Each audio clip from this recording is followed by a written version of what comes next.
ਚੀਮਾ ਸਾਹਿਬ, ਮੈਂ ਤੁਹਾਨੂੰ ਪਹਿਲਾਂ ਇਹ ਦੱਸਦਾ, ਕੁਝ ਬੰਦੇ ਸਾਡੇ ਕੋਲ ਬਾਹਰੋਂ ਕੈਨੇਡਾ ਤੋਂ ਵੀ ਆਏ ਨੇ, ਇਸ ਕਰਕੇ ਜਿਹੜੀ ਆਡੀਅנס 'ਚ ਬੈਠੇ ਨੇ ਉਹਨਾਂ ਦੱਸਦੀ ਹੈ। ਚੀਮਾ ਸਾਹਿਬ ਰੋਪੜ ਵਿਧਾਨ ਸਭਾ ਹਲਕੇ ਤੋਂ ਜਿੱਤ ਕੇ 14 ਦੇ ਵਿੱਚ 2014 ਤੋਂ 17 ਤੱਕ ਇਹ ਐਜੂਕੇਸ਼ਨ ਮਿਨਿਸਟਰ ਰਹੇ ਨੇ ਔਰ ਸ਼੍ਰੋਮਣੀ ਅਕਾਲੀ ਦਲ ਦੇ ਬੁਲਾਰੇ ਨੇ।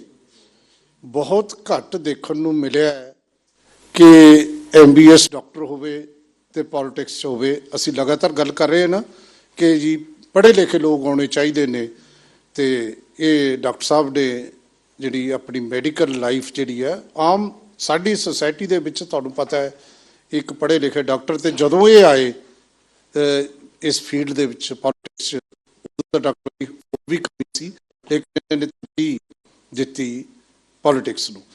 ਹੁਣ ਇਹ ਪੋਲਿਟਿਕਸ 'ਚ ਆ ਕੇ ਸ਼੍ਰੋਮਣੀ ਅਕਾਲੀ ਦਲ ਜਿਨ੍ਹਾਂ ਨੇ ਲੰਬਾ ਸਮਾਂ ਪਾਰਟੀ ਨੇ ਰਾਜ ਕੀਤਾ ਹੈ ਉਹਦੇ ਬੁਲਾਰੇ ਦੇ ਤੌਰ ਤੇ ਇਹ ਕੰਮ ਕਰ ਰਹੇ ਨੇ।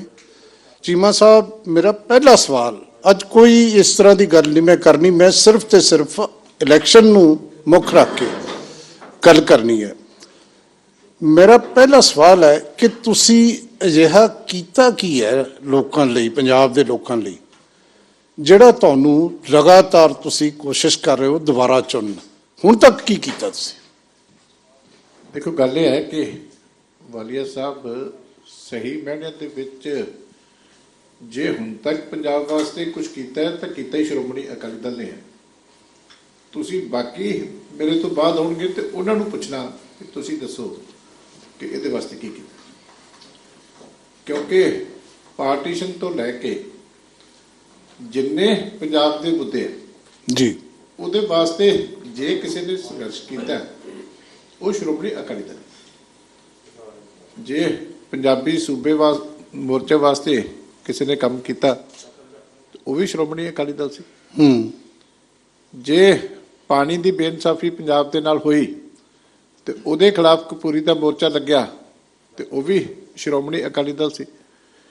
ਜੇ ਦੇਸ਼ ਦੇ ਵਿੱਚ ਐਮਰਜੈਂਸੀ ਲੱਗੀ ਤੇ ਉਹਦੇ ਖਿਲਾਫ ਕਿਸੇ ਨੇ ਸੰਘਰਸ਼ ਕੀਤਾ ਤੇ ਉਹ ਵੀ ਸ਼੍ਰੋਮਣੀ ਅਕਾਲੀ ਦਲ ਸੀ। ਤੇ ਜੇ ਵੈਸੇ ਪੰਜਾਬ ਦੇ ਵਿੱਚ ਕਿਸੇ ਤਰ੍ਹਾਂ ਦਾ ਵੀ ਜ਼ਬਰ ਜ਼ੁਲਮ ਹੋਇਆ ਤੇ ਧਰਮ ਯੁੱਧ ਮੋਰਚੇ ਦੇ ਵਿੱਚ ਵੀ ਜਿਹੜਾ ਵੱਡਾ ਰੋਲ ਜਿਹੜਾ ਉਹ ਸ਼੍ਰੋਮਣੀ ਅਕਾਲੀ ਦਲ ਦਾ। ਇਸ ਕਰਕੇ ਅਕਾਲੀ ਦਲ ਦਾ ਬੜਾ ਵੱਡਾ ਇਤਿਹਾਸਿਕ ਰੋਲ ਵੀ ਹੈ ਔਰ ਅਕਾਲੀ ਦਲ ਦੀ ਦੂਸਰੀ ਪਹਿਚਾਣ ਸਰਕਾਰਾਂ ਬਣਾਉਣ ਤੋਂ ਬਾਅਦ ਡਿਵੈਲਪਮੈਂਟ ਦੇ ਨਾਲ ਜੇ ਕਿਸੇ ਪਾਰਟੀ ਨੇ ਆਪਣੀ ਪਹਿਚਾਣ ਨੂੰ ਜੋੜਿਆ ਜੀ ਤੇ ਉਹ ਵੀ ਸ਼੍ਰੋਮਣੀ ਅਕਾਲੀ ਦਲ ਹੀ ਹੈ। ਜੇ ਪਹਿਲੀ ਵਾਰੀ ਪੰਜਾਬ ਦੇ ਵਿੱਚ ਲਿੰਕ ਸੜਕਾਂ ਦਾ ਕੰਮ ਸ਼ੁਰੂ ਹੋਇਆ ਸੀ ਤੇ ਉਹ ਵੀ ਸ਼੍ਰੋਮਣੀ ਅਕਾਲੀ ਦਲ ਦੀ ਸਰਕਾਰ ਸੀ। ਲਛਮਣ ਸਿੰਘ ਗਿੱਲ ਦੇ ਟਾਈਮ ਤੋਂ ਇਹ ਕੰਮ ਸ਼ੁਰੂ ਹੋਇਆ। ਜੇ ਪੰਜਾਬ ਦੇ ਵਿੱਚ ਜਿਹੜਾ ਖੇਤੀ ਦਾ ਇਨਫਰਾਸਟ੍ਰਕਚਰ ਕਿਸੇ ਨੇ ਬਣਾਇਆ ਉਹ ਵੀ ਸ਼੍ਰੋਮਣੀ ਅਕਾਲੀ ਦਲ। ਜੇ ਪਿੰਡਾਂ ਨੂੰ ਡਿਵੈਲਪ ਕਰਨ ਵਾਸਤੇ ਫੋਕਲ ਪੁਆਇੰਟ ਦੀ ਸਕੀਮ ਕਿਸੇ ਨੇ ਲਿਆ ਕੇ ਸ਼ੁਰੂ ਕੀਤੀ ਸੀ ਤੇ ਉਹ ਵੀ ਸ਼੍ਰੋਮਣੀ ਅਕਾਲੀ ਦਲ। ਤੇ ਜੋ ਤੁਸੀਂ ਹੁਣ ਮੌਜੂਦਾ ਸਰੂਪ ਪੰਜਾਬ ਦਾ ਦੇਖ ਰਹੇ ਹੋ ਜੀ, ਇਹ ਸਾਡੀ 10 ਸਾਲ ਦੀ ਜਿਹੜੀ ਲਗਾਤਾਰ ਸਰਕਾਰ ਦੀ ਮਿਹਨਤ ਹੈ ਕਿ ਸੂਬੇ ਨੂੰ ਪਾਵਰ ਸਰਪਲਸ ਵੀ ਬਣਾਇਆ, ਸੂਬੇ ਦਾ ਹਾਈਵੇ ਦਾ ਸਾਰਾ ਇਨਫਰਾਸਟ੍ਰਕਚਰ ਵੀ ਖੜਾ ਕਰਕੇ ਜਿਹੜਾ ਲੋਕਾਂ ਨੂੰ ਦਿੱਤਾ ਔਰ ਹਰ ਪੱਖ ਦੇ ਉੱਤੋਂ ਜਿਹੜੀ ਹੈ ਡਿਵੈਲਪਮੈਂਟ ਕੀਤੀ, ਇਕੱਲੇ ਪਿੰਡ ਦੀ ਡਿਵੈਲਪਮੈਂਟ ਕੀਤੀ, ਇਕੱਲੇ ਸ਼ਹਿਰ ਦੀ ਡਿਵੈਲਪਮੈਂਟ ਕੀਤੀ। ਇਸ ਕਰਕੇ ਜੇ ਪੰਜਾਬ ਦੇ ਵਿੱਚ ਜਿੰਨੀ ਮੇਜਰ ਡਿਵੈਲਪਮੈਂਟ ਹੋਈ ਹੈ, ਜਿੰਨੇ ਚੰਗੇ ਪ੍ਰੋਜੈਕਟ ਲੱਗੇ, ਹਰ ਇੱਕ ਦੇ ਨਾਲ ਅਕਾਲੀ ਦਲ ਦਾ ਨਾਮ ਜਿਹੜਾ ਉਹ ਚਲੋ ਤੁਸੀਂ ਬਹੁਤ ਡਿਟੇਲ 'ਚ ਦੱਸੀਆਂ ਆਪਣੀਆਂ ਉਪਲਬਧੀਆਂ। ਮੈਂ ਤੁਹਾਨੂੰ ਜੇ ਇਹ ਪੁੱਛਾਂ ਕਿ ਤੁਹਾਡੇ ਇਸ ਇਲੈਕਸ਼ਨ ਦੇ ਵਿੱਚ 5 ਤਰਜੀਹੀ ਮੁੱਦੇ ਕੀ ਨੇ? What are your priorities in this election? ਦੇਖੋ, ਇਸ ਵੇਲੇ ਜਿਹੜੀ ਸਾਡੇ ਸਾਹਮਣੇ ਸਭ ਤੋਂ ਵੱਡੀ ਚੁਣੌਤੀ ਹੈ, ਜਿਹੜੀ ਪਹਿਲੀ ਮੈਂ ਸਮਝਦਾ, ਉਹ ਤਾਂ ਇਹ ਹੈ ਕਿ ਜਿਸ ਹਾਲਾਤ ਦੇ ਵਿੱਚ ਪੰਜਾਬ ਪਹੁੰਚ ਗਿਆ ਇਹਨੂੰ ਆਰਥਿਕ ਤੌਰ ਤੇ ਰਿਵਾਈਵ ਕਰਕੇ ਤੇ ਦੁਬਾਰਾ ਸਹੀ ਲੀਹਾਂ ਦੇ ਉੱਤੇ ਕਿਵੇਂ ਪਾਉਣਾ ਹੈ। ਜੇ ਸਭ ਤੋਂ ਵੱਡੀ ਇਸ ਵੇਲੇ ਚੁਣੌਤੀ ਹੈ, ਕਿਉਂਕਿ ਮੈਂ ਤਾਂ ਹੈਰਾਨ ਹੁੰਦਾ ਜਦੋਂ ਦਮਗਜੇ ਸਾਰੀਆਂ ਪਾਰਟੀਆਂ ਨੂੰ ਮਾਰਦਿਆਂ ਨੂੰ ਦੇਖਦਾ ਔਰ ਜੋ ਗਰਾਊਂਡ ਰਿਐਲਿਟੀ ਹੈ, ਜਿੱਥੇ ਅਸੀਂ ਕਾਂਗਰਸ ਦੀ ਸਰਕਾਰ 5 ਸਾਲਾਂ ਦੇ ਵਿੱਚ ਸਟੇਟ ਨੂੰ ਲੈ ਗਈ ਹੈ। ਹੂੰ ਇਸ ਵੇਲੇ ਟੋਟਲ ਲਾਲੈਸਨੈਸ ਹੈ, ਟੋਟਲ ਸਿਸਟਮ ਤੁਹਾਡਾ ਕਲੈਪਸ ਹੋਇਆ ਪਿਆ। ਰਿਕਵਰੀ ਆਫ ਫੰਡਸ ਵਾਲੇ ਪਾਸੇ ਬਿਲਕੁਲ ਸਟੇਟ ਫੇਲ ਹੋਈ ਪਈ ਹੈ। ਆਪਣੇ ਜਿਹੜੇ ਮਾਲੀ ਸਾਧਨ ਵਧਾਉਣ ਵਾਸਤੇ ਸਰਕਾਰ ਨੇ ਜਿਹੜੀਆਂ ਅੱਖਾਂ ਬੰਦ ਕੀਤੀਆਂ ਹੋਈਆਂ। ਹੂੰ ਇਸ ਕਰਕੇ ਪਹਿਲੇ ਤੇ ਸਭ ਤੋਂ ਵੱਡੀ ਜੇ ਚੁਣੌਤੀ ਹੈ ਕਿ ਸਟੇਟ ਚੱਲੂਗੀ ਕਿੱਦਾਂ, ਇਹਨੂੰ ਆਰਥਿਕ ਲੀਹਾਂ ਦੇ ਉੱਤੇ ਕਿਵੇਂ ਪਾਉਣਾ ਹੈ, ਇਹਦੀ ਰਿਸੋਰਸਿਸ ਦੀ ਮੋਬਿਲਾਈਜੇਸ਼ਨ ਕਿਸ ਤਰੀਕੇ ਨਾਲ ਤੁਸੀਂ ਬੈਟਰ ਕਰਨੀ ਹੈ ਕਿ ਸੂਬਾ ਦੁਬਾਰਾ ਆਪਣੀਆਂ ਆਰਥਿਕ ਲੀਹਾਂ ਦੇ ਉੱਤੇ ਖੜਾ ਹੋ ਚੁੱਕੇ। ਇਹ ਜਿਹੜੀ ਵੀ ਸਰਕਾਰ ਆਏਗੀ ਸਭ ਤੋਂ ਵੱਡੀ ਚੁਣੌਤੀ ਉਹਦੇ ਵਾਸਤੇ ਜਿਹੜੀ ਹੈ ਉਹ ਹੀ ਹੋਏਗੀ। ਇਹ ਚੁਣੌਤੀ ਹੋਈ। ਮੇਰਾ ਸਵਾਲ ਇਹਦੇ ਚ ਦੂਜੀ ਗੱਲ ਇਹਦੇ ਨਾਲ ਹੁਣ ਨਿਕਲਦਾ ਸਵਾਲ ਵੀ ਕਰ ਲਈਏ, ਕਿਉਂਕਿ ਇਹ ਜਿਹੜੀ ਗੱਲ ਸਾਰੇ ਕਹਿੰਦੇ ਨੇ ਕਿ ਸਾਡੀ ਪ੍ਰੋਬਲਮ ਹੈ ਜਿਹੜਾ ਇੱਕ ਦੂਜੇ ਤੇ, ਜਿਵੇਂ ਤੁਸੀਂ ਕਾਂਗਰਸ ਤੇ ਕੀਤਾ, ਕਾਂਗਰਸ ਕਹਿੰਦੀ ਸਾਨੂੰ ਇਹਨਾਂ ਨੇ ਅਖੀਰਲੇ ਦਿਨ ਹੀ 31,000 ਕਰੋੜ ਦਾ ਕਰਜ਼ਾ ਛੱਡ ਗਏ। ਇਸ ਤਰ੍ਹਾਂ ਦੀਆਂ ਗੱਲਾਂ ਪੋਲੀਟੀਕਲ ਪਾਰਟੀਆਂ ਕਰਦੀਆਂ ਹੁੰਦੀਆਂ ਨੇ। ਲੇਕਿਨ ਮੈਂ ਲੋਕਾਂ ਦੇ ਐਂਗਲ ਤੋਂ ਗੱਲ ਕਰ ਰਿਹਾ ਕਿ ਕਹਿ ਤਾਂ ਅਸੀਂ ਸਾਰੇ ਰਹੇ ਹਾਂ ਕਿ ਪੰਜਾਬ ਦਾ ਬੱਚਾ ਜਦੋਂ ਜੰਮਦਾ ਹੈ ਉਹਦੇ ਸਿਰ 1 ਲੱਖ ਤੋਂ ਵੱਧ ਕਰਜ਼ਾ ਹੁੰਦਾ, ਤੇ ਗੱਲ ਸੱਚੀ ਵੀ ਹੈ। ਲੇਕਿਨ ਹੁਣ ਰੌਲਾ ਇਹ ਹੈ ਵੀ ਜੋ ਵੀ ਕਹਦੇ, ਤੁਹਾਡੇ 13 ਨਿਕਾਤੀ ਪ੍ਰੋਗਰਾਮ ਦਿੱਤਾ ਤੁਹਾਡੇ ਪ੍ਰਧਾਨ ਸਾਹਿਬ ਨੇ, ਤੇ ਤੁਸੀਂ ਆਪਣਾ ਏਜੰਡਾ ਦਿੱਤਾ। ਕੱਲ ਵੀ ਪ੍ਰਧਾਨ ਸਾਹਿਬ ਨੇ ਕਈ ਗੱਲਾਂ ਬਾਦਲ ਸਾਹਿਬ ਨੇ ਕੀਤੀਆਂ। ਮੈਂ ਸਮਝਦਾ ਉਹ ਗੱਲਾਂ ਠੀਕ ਨੇ, ਉਹਨਾਂ ਦੀ ਜਦੋਂ ਬਾਦਲ ਸਾਹਿਬ ਆਉਣਗੇ ਅਸੀਂ ਉਹਨਾਂ ਨਾਲ ਗੱਲ ਕਰਾਂਗੇ। ਲੇਕਿਨ ਜਿਹੜੀ ਗੱਲ ਤੁਸੀਂ ਕੀਤੀ ਹੈ ਨਾ ਚੀਮਾ ਸਾਹਿਬ, ਕਿ ਇਹ ਚੁਣੌਤੀ ਹੈ, ਮੈਂ ਕਹਿੰਦਾ ਚੁਣੌਤੀ ਨੂੰ ਨਜਿੱਠਣ ਲਈ ਤੁਸੀਂ ਕਰ ਕੀ ਰਹੇ ਹੋ, ਤੁਹਾਡੇ ਕੋਲ ਕੀ ਰੋਡ ਮੈਪ ਹੈ? ਇਹ ਕਹਿ ਦੇਣਾ ਕਿ ਅਸੀਂ ਇਹ ਕਰਾਂਗੇ, ਮੰਨ ਲਿਆ, ਲੇਕਿਨ ਰੋਡ ਮੈਪ ਕੀ ਹੈ? ਇਹੀ ਵੱਡੀ ਪ੍ਰੋਬਲਮ ਹੈ। ਜਨਰੇਟ ਕਿੱਥੋਂ ਕਰੋਗੇ ਰੈਵਨਿਊ? ਪਹਿਲੀ ਗੱਲ ਹੈ ਲੀਡਰਸ਼ਿਪ, ਜਿਹੜੀ ਇਸ ਵੇਲੇ ਪੰਜਾਬ ਦੇ ਵਿੱਚ ਕਿਸੇ ਵੀ ਜਿਹੜੀ ਹੈ ਪਾਰਟੀ ਕੋਲ ਨਹੀਂ। ਦੂਜੀ ਗੱਲ ਹੈ ਸਟੈਬਿਲਿਟੀ, ਜਿਹੜੀ ਸ਼੍ਰੋਮਣੀ ਅਕਾਲੀ ਦਲ ਨੇ ਦਿਖਾਈ ਵੀ ਹੈ। ਤੁਹਾਡੇ ਸਾਹਮਣੇ ਸਾਰਾ ਟਿਕਟਾਂ ਦਾ ਕੰਮ ਜਿਹੜਾ ਕੰਪਲੀਟ ਹੋ ਚੁੱਕਿਆ, ਔਰ ਕਿਸੇ ਤਰ੍ਹਾਂ ਦਾ ਵੀ ਸ਼ੋਰ ਸ਼ਰਾਬਾ ਜਿਸ ਤਰ੍ਹਾਂ ਦੂਜੀਆਂ ਪਾਰਟੀਆਂ ਦੇ ਵਿੱਚ ਮਿਲ ਰਿਹਾ ਉਹ ਨਹੀਂ ਹੈ। ਤੀਜਾ ਲੀਡਰਸ਼ਿਪ ਦੀ ਵਿਜ਼ਨ ਤੇ ਲੀਡਰਸ਼ਿਪ ਦਾ ਐਕਸਪੀਰੀਅੰਸ, ਉਹ ਵੀ ਇਸ ਵੇਲੇ ਕਿਸੇ ਵੀ ਪਾਰਟੀ ਕੋਲੇ ਨਾ ਕੋਈ ਲੀਡਰ ਹੈ ਕਿ ਜਿਹੜਾ ਲੋਕਾਂ ਦੀ ਸਮੱਸਿਆ ਨੂੰ ਸਮਝਦਾ ਹੋਵੇ ਔਰ ਉਹਨਾਂ ਸਮੱਸਿਆਵਾਂ ਦਾ ਕੋਈ ਹੱਲ ਕੱਢ ਸਕਦਾ ਹੋਵੇ, ਔਰ ਨਾ ਹੀ ਇਸ ਵੇਲੇ ਕਿਸੇ ਕੋਲ ਕੋਈ ਵਿਜ਼ਨ ਹੈ, ਔਰ ਨਾ ਹੀ ਕੋਈ ਕਲੈਕਟਿਵ ਐਫਰਟ ਪਾਰਟੀ ਕਰ ਸਕਦੀ ਹੈ। ਜੋ ਪਾਰਟੀਆਂ ਦਾ ਹਾਲ ਹੈ ਅੱਜ ਟਿਕਟਾਂ ਦੀ ਡਿਸਟ੍ਰੀਬਿਊਸ਼ਨ ਤੋਂ ਬਾਅਦ, ਦੇਖੋ ਕਿ ਜਿਹੜੀ ਪਾਰਟੀ ਸਭ ਤੋਂ ਵੱਡਾ ਦੇਸ਼ ਦੇ ਵਿੱਚ ਨਾਅਰਾ ਲਾ ਕੇ ਆਈ ਸੀ ਅਸੀਂ ਸਾਫ਼ ਸੁਥਰਾ ਪ੍ਰਸ਼ਾਸਨ ਦੇਣ ਦਾ, ਇਮਾਨਦਾਰੀ ਦਾ, ਜੇ ਇੰਨੀ ਓਪਨ ਕਰਪਸ਼ਨ ਦੀ ਟਿਕਟਾਂ ਵੇਚਣ ਦੀ ਐਲੀਗੇਸ਼ਨ ਕਿਸੇ ਦੇ ਉੱਤੇ ਲੱਗੀ ਹੈ ਤੇ ਉਹ ਆਮ ਆਦਮੀ ਪਾਰਟੀ ਦੇ ਉੱਤੇ ਲੱਗੀ ਹੈ। ਔਰ ਹਾਲੇ ਤੱਕ ਇੱਕ ਵੀ ਥਾਂ ਦੇ ਉੱਤੇ ਉਹ ਪ੍ਰੋਪਰਲੀ ਜਵਾਬ ਨਹੀਂ ਦੇ ਪਾਏ। ਉਹਨਾਂ ਦੇ ਸਾਰੇ ਜਗ੍ਹਾ ਦੇ ਉੱਤੇ ਪੁਰਾਣੇ ਵਲੰਟੀਅਰਸ ਨੇ ਏਡੇ ਵੱਡੀਆਂ ਐਲੀਗੇਸ਼ਨ ਪ੍ਰੈਸ ਕਾਨਫਰੰਸ ਕਰਕੇ ਲਾਈਆਂ। ਇਹਨਾਂ ਦੇ ਜਿਹੜੇ ਲੀਡਰ ਟਿਕਟਾਂ ਦੀ ਡਿਸਟ੍ਰੀਬਿਊਸ਼ਨ ਕਰਨ ਵਾਲੇ, ਉਹਨਾਂ ਨੂੰ ਲੋਕੀ ਘੇਰ ਕੇ ਕੁੱਟਣ ਤੱਕ ਗਏ ਆ, ਤੇ ਹਾਲੇ ਤੱਕ ਉਹਨਾਂ ਦੇ ਕੋਲੋਂ ਤਸੱਲੀ ਬਖਸ਼ ਕੋਈ ਜਵਾਬ ਨਹੀਂ ਆਇਆ। ਇੱਕ ਜਵਾਬ ਉਹਨਾਂ ਨੇ ਦਿੱਤਾ ਸੀ ਪਟਿਆਲੇ, ਜਿਹੜਾ ਪੈਂਫਲੇਟ ਪਾਇਆ ਸੀ ਪਟਿਆਲੇ ਦੇ ਆਮ ਆਦਮੀ ਪਾਰਟੀ ਦੇ ਉਮੀਦਵਾਰ ਨੇ, ਕਿ ਵੋਟਰਾਂ ਨੂੰ ਅਪੀਲ ਕੀਤੀ ਸੀ ਕਿ ਸਾਰੀਆਂ ਪਾਰਟੀਆਂ ਕੋਲੋਂ ਪੈਸੇ ਲਓ ਤੇ ਵੋਟਾਂ ਝਾੜੂ ਪਾਓ। ਤੇ ਦੂਜਾ ਕਿਹਾ ਸੀ ਕਿ ਜੇ ਕੋਈ ਪਾਰਟੀ ਪੈਸੇ ਦੇਣ ਲੱਗਿਆ ਤੁਹਾਨੂੰ ਸਹੁੰ ਚੁੱਕਣ ਵਾਸਤੇ ਕਵੇ ਤੇ ਤੁਸੀਂ ਜਿਹੜੀ ਹੈਗੀ ਆ ਉੱਤੋਂ ਝੂਠੀ ਸਹੁੰ ਚੁੱਕ ਲਓ, ਦਿਲੋਂ ਨਾ ਚੁੱਕਿਓ। ਇਹ ਜਿਹੜਾ ਕਲਚਰ ਸਾਡੇ ਪੰਜਾਬ ਦੇ ਵਿੱਚ ਇੰਪੋਰਟ ਕਰਕੇ ਲਿਆਂਦਾ ਜਾ ਰਿਹਾ ਕਿ ਜੇ ਤੁਹਾਡੇ ਉੱਤੇ ਟਿਕਟਾਂ ਚੋਰੀ ਕਰਨ ਦੀਆਂ ਐਲੀਗੇਸ਼ਨ ਲੱਗਣ ਤੇ ਤੁਸੀਂ ਸਾਰੇ ਵੋਟਰਸ ਨੂੰ ਭ੍ਰਿਸ਼ਟ ਬਣਾ ਦਿਓ, ਤੁਸੀਂ ਉਹਨਾਂ ਨੂੰ ਲਾਲਚ ਦੇ ਦਿਓ ਕਿ ਤੁਸੀਂ ਸਾਰੀਆਂ ਪੋਲੀਟੀਕਲ ਪਾਰਟੀਆਂ ਕੋਲੋਂ ਪੈਸੇ ਲੈ ਲਓ ਤੇ ਵੋਟ ਝਾੜੂ ਨੂੰ ਪਾਓ, ਕਿ ਇਮਾਨਦਾਰ ਰਹੋ, ਵੋਟ ਝਾੜੂ ਨੂੰ ਪਾਓ, ਪੈਸੇ ਸਾਰੇ ਤੋਂ ਲਓ, ਤੇ ਜੇ ਤੁਹਾਨੂੰ ਕੋਈ ਸਹੁੰ ਚੁਕਾਵੇ ਤੇ ਝੂਠੀ ਸਹੁੰ ਚੁੱਕ ਲਓ। ਮਤਲਬ ਤੁਹਾਡੇ ਤੇ ਜੇ 2 ਐਲੀਗੇਸ਼ਨਾਂ ਹੁਣ ਸਟਿਕ ਕਰ ਗਈਆਂ, ਵੀ ਇੱਕ ਤਾਂ ਕੇਜਰੀਵਾਲ ਬੱਚਿਆਂ ਦੀ ਝੂਠੀ ਸਹੁੰ ਖਾ ਕੇ ਮੁੱਕਰ ਗਿਆ, ਤੇ ਜਿਹੜਾ ਪੰਜਾਬ ਦਾ ਉਹਨਾਂ ਦਾ ਪ੍ਰਧਾਨ ਹੈ ਉਹ ਮਾਂ ਦੀ ਝੂਠੀ ਸਹੁੰ ਖਾ ਕੇ ਮੁੱਕਰ ਗਿਆ, ਤੇ ਤੁਸੀਂ ਹੁਣ ਸਾਰੇ ਪੰਜਾਬੀਆਂ ਨੂੰ ਇਹ ਸਿਖਾਓਗੇ, ਇਹ ਸਾਡੀ ਗੁਰੂਆਂ ਪੀਰਾਂ ਦੀ ਧਰਤੀ ਹੈ, ਇੱਥੇ ਤੁਸੀਂ ਹੁਣ ਲੋਕਾਂ ਨੂੰ ਇਹ ਸਿਖਾਓਗੇ ਕਿ ਤੁਸੀਂ ਉੱਤੋਂ ਝੂਠੀ ਸਹੁੰ ਚੁੱਕ ਲਓ, ਉਹ ਵੀ ਪੈਂਫਲੇਟ ਪਾ ਕੇ। ਤੇ ਇਸ ਤਰ੍ਹਾਂ ਦੀਆਂ ਪਾਰਟੀਆਂ ਜਿਹੜਾ ਉਹ ਪੰਜਾਬ ਦਾ ਕੁਝ ਨਹੀਂ ਸਵਾਰ ਸਕਦੀਆਂ। ਤੇ ਦੂਜੀ ਜਿਹੜੀ ਕਾਂਗਰਸ ਪਾਰਟੀ ਹੈ ਉਹਦਾ ਜੋ ਹਸ਼ਰ ਹੋਇਆ, ਜੇ ਹਾਲੇ ਵੀ ਮੈਂ ਸਮਝਦਾ ਕੋਈ ਪੰਜਾਬ ਦਾ ਬੰਦਾ ਉਹਨਾਂ ਦੇ ਉੱਤੇ ਟਰਸਟ ਕਰੇ, 2 ਗੱਲਾਂ ਓਪਨਲੀ ਉਹਨਾਂ ਨੇ ਐਡਮਿਟ ਕੀਤੀਆਂ। ਪਹਿਲੀ ਤਾਂ ਇਹ ਹੈ ਕਿ ਪਿਛਲੀ ਵਾਰੀ ਸਾਰੇ ਪੰਜਾਬ ਦੀਆਂ ਕੰਧਾਂ ਭਰੀਆਂ ਹੋਈਆਂ ਸੀ, ਚਾਹੁੰਦਾ ਹੈ ਪੰਜਾਬ ਕੈਪਟਨ ਦੀ ਸਰਕਾਰ। ਹਾਲੇ ਵੀ ਕਈ ਥਾਵਾਂ ਤੇ ਉਹ ਕੰਧਾਂ ਮੌਜੂਦ ਹੈ, ਲਿਖਿਆ ਹੋਇਆ ਉੱਤੇ। ਤੇ ਜਦੋਂ ਇਲੈਕਸ਼ਨ ਦੇ ਨੇੜੇ ਜਾਣ ਦਾ ਸਮਾਂ ਆ ਗਿਆ, ਲੋਕਾਂ ਜਾਣ ਦਾ ਸਮਾਂ ਆ ਗਿਆ, ਤੇ ਉਹ ਕੈਪਟਨ ਉਹਨਾਂ ਨੂੰ ਲੁਕਾਉਣਾ ਪੈ ਗਿਆ। ਉਹ ਕੈਪਟਨ ਉਹਨਾਂ ਦੀ ਪਾਰਟੀ ਛੱਡ ਗਿਆ, ਉਹ ਕੈਪਟਨ ਵੱਖਰੀ ਪਾਰਟੀ ਬਣਾ ਰਿਹਾ। ਫੇਰ ਨਵਾਂ ਡਰਾਮਾ ਕੀਤਾ, ਦਲਿਤ ਕਾਰਡ ਖੇਡਿਆ। ਜਦੋਂ ਆਪੋ ਦੇ ਵਿੱਚ 4 ਲੀਡਰਾਂ ਦੀ ਲੜਾਈ ਹੋ ਗਈ, ਕਿਸੇ ਤੇ ਸਹਿਮਤੀ ਨਹੀਂ ਬਣੀ, ਤੇ ਫਿਰ ਜਿਹੜਾ ਚੰਨੀ ਨੂੰ ਲਿਆਂਦਾ 111 ਦਿਨ ਵਾਸਤੇ, ਤੇ ਹੁਣ ਉਹਨੂੰ ਵੀ ਫਿਰ ਲੁਕਾ ਲਿਆ। ਇਹਦਾ ਮਤਲਬ 4.5 ਸਾਲ ਦੀ ਕਾਰਗੁਜ਼ਾਰੀ ਉਹਦੀ ਵੀ ਮਾੜੀ, ਤੇ ਜਿਹੜਾ ਨਵਾਂ ਬਣਾਇਆ ਸੀ ਉਹਨੂੰ ਫਿਰ ਨਹੀਂ ਸੀਐਮ ਪੁੱਟ ਕੀਤਾ ਜੀ। ਇਹਦਾ ਮਤਲਬ ਉਹਦੀ ਕਾਰਗੁਜ਼ਾਰੀ ਦੇ ਉੱਤੇ ਵੀ ਤੁਸੀਂ ਆਪ ਹੀ ਕੁਐਸਚਨ ਮਾਰਕ ਲਾਤਾ। ਸਾਡੇ ਤਾਂ ਕਹਿਣ ਦੀ ਲੋੜ ਹੀ ਨਹੀਂ ਕਿ ਨਾ ਜਿਹੜਾ ਬੰਦਾ ਤੁਸੀਂ ਪਹਿਲਾਂ ਲੋਕਾਂ 'ਚ ਲੈ ਕੇ ਗਏ, ਨਾ ਤੁਸੀਂ ਉਹ ਵੀ ਮੰਨ ਲਿਆ, ਉਹਨੂੰ ਬਦਲਣਾ ਪਿਆ ਤੁਹਾਨੂੰ ਆਪ ਹੀ ਕਿ ਇਹਨੂੰ ਲੈ ਕੇ ਅਸੀਂ ਚਿਹਰਾ ਪੰਜਾਬ ਦੇ ਵਿੱਚ ਦੁਬਾਰਾ ਲੋਕਾਂ ਤੋਂ ਵੋਟਾਂ ਨਹੀਂ ਮੰਗ ਸਕਦੇ।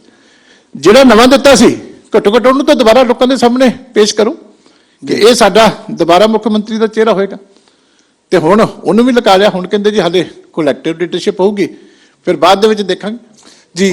ਪਿਆਰੇ ਦਰਸ਼ਕੋ, ਜਿਹੜੀ ਗੱਲ ਤੁਸੀਂ ਜਿਹੜੇ ਨੋਟ ਕਰ ਰਹੇ ਹੋ, ਮੈਂ ਚੀਮਾ ਸਾਹਿਬ ਨੂੰ ਆਫ ਦੀ ਰਿਕਾਰਡ ਵੀ ਕਿਹਾ ਸੀ ਤੇ ਔਨ ਦੀ ਰਿਕਾਰਡ ਵੀ ਹੁਣ ਤੁਹਾਡੇ ਸਾਹਮਣੇ ਵੀ ਕਹਿ ਰਹੇ ਹਾਂ ਕਿ ਅਸੀਂ ਇਸ ਪ੍ਰੋਗਰਾਮ ਦਾ ਨਾਮ ਰੱਖਿਆ ਏਜੰਡਾ 22।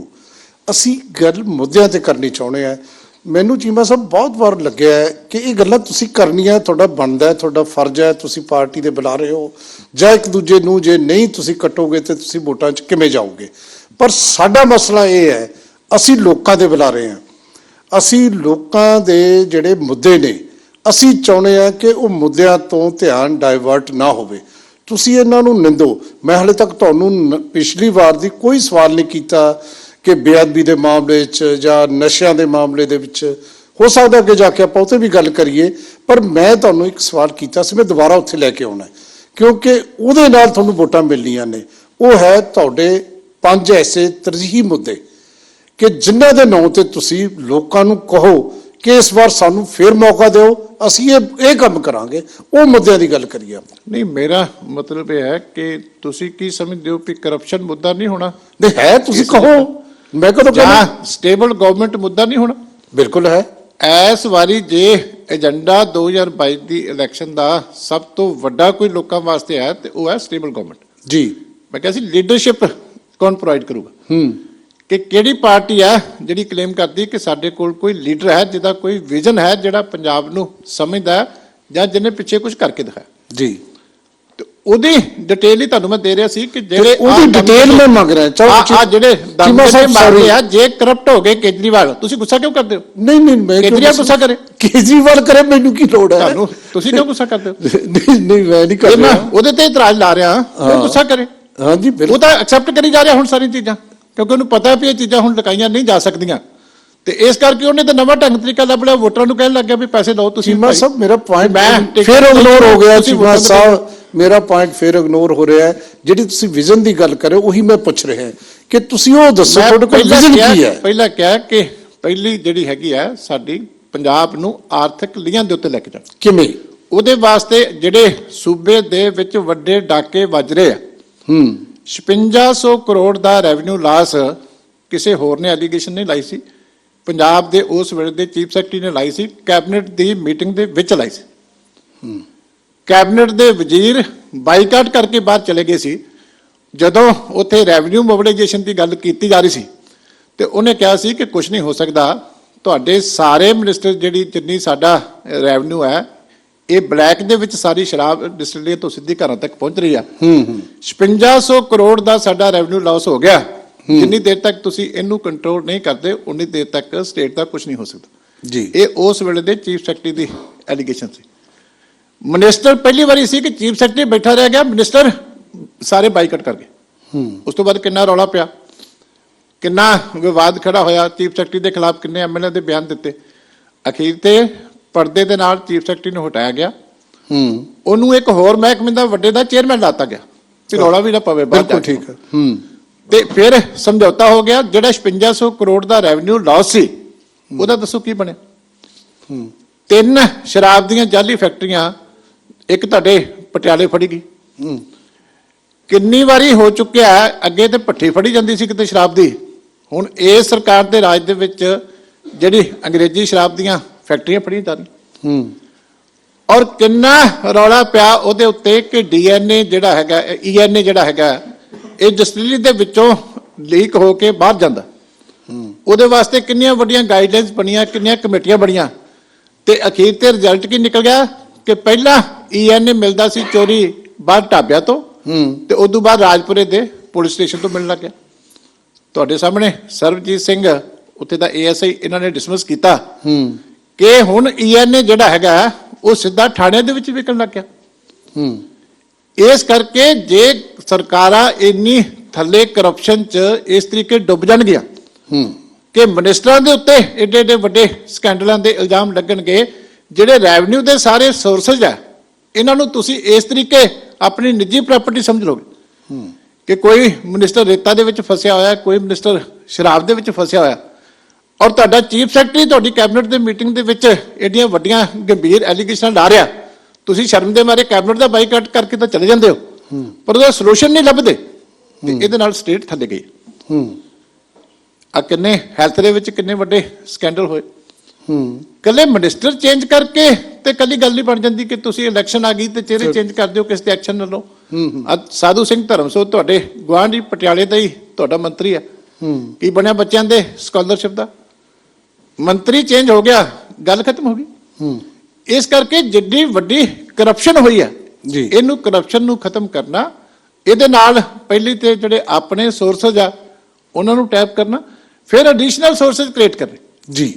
ਸੋ ਇਸ ਤੋਂ ਇਲਾਵਾ ਜਿਹੜੀ ਹੈ ਗਵਰਨਮੈਂਟ ਆਫ ਇੰਡੀਆ ਤੋਂ ਤੁਸੀਂ ਸਕੀਮਾਂ ਲੈ ਕੇ ਮਿਹਨਤ ਕਰਕੇ, ਸਰਦਾਰ ਪ੍ਰਕਾਸ਼ ਸਿੰਘ ਬਾਦਲ ਐਵੇਂ ਨਹੀਂ ਕਾਮਯਾਬ ਸੀਗੇ, ਹਰ ਹਫਤੇ ਦੇ ਵਿੱਚ ਇੱਕ ਵਾਰੀ ਤਿਆਰ ਹੋ ਕੇ ਸਾਰੀਆਂ ਮਿਨਿਸਟਰੀਆਂ ਜਾਂਦੇ ਸੀ ਜੀ, ਕੇਸ ਪੰਜਾਬ ਦੇ ਤਿਆਰ ਕਰਕੇ ਲੈ ਕੇ ਜਾਂਦੇ ਸੀ ਤੇ ਉੱਥੋਂ ਜਿਹੜੀ ਆ ਆਪਣੀਆਂ ਦਲੀਲਾਂ ਦੇ ਨਾਲ, ਆਪਣੇ ਪ੍ਰਭਾਵ ਦੇ ਨਾਲ ਉੱਥੋਂ ਪੈਸੇ ਕਢਵਾ ਕੇ ਲੈ ਕੇ ਆਉਂਦੇ ਸੀ।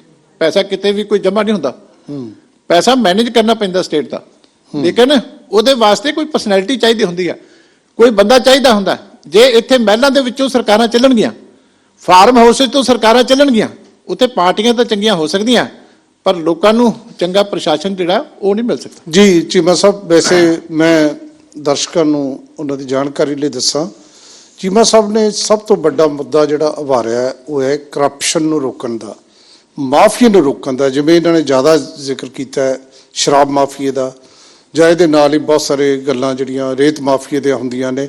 ਮੈਂ ਇਹ ਸਵਾਲ ਨਹੀਂ ਕਰਨਾ ਕਿ ਇਹ ਸਿਰਫ ਜਿਹੜਾ ਮਾਫੀਆ ਹੁਣੀ ਸ਼ੁਰੂ ਹੋਇਆ, ਕਾਂਗਰਸ ਸਰਕਾਰ ਸ਼ੁਰੂ ਹੋਇਆ, ਪਹਿਲੀਆਂ ਸਰਕਾਰਾਂ ਵੇਲੇ ਸੀ ਜਾਂ ਨਹੀਂ ਸੀ, ਇਹ ਦਰਸ਼ਕਾਂ ਦੇ ਸਾਹਮਣੇ ਹੈ, ਉਹ ਆਪ ਇਹਦਾ ਕਰਨ, ਖਿਆਲ ਰੱਖਣ। ਲੇਕਿਨ ਇਹਨਾਂ ਨੇ ਕਿਹਾ ਕਿ ਇਹ ਕਰਪਸ਼ਨ ਰੋਕਣਗੇ ਜਾਂ ਕਰਪਸ਼ਨ ਫ੍ਰੀ ਸਰਕਾਰ ਦੇਣਗੇ।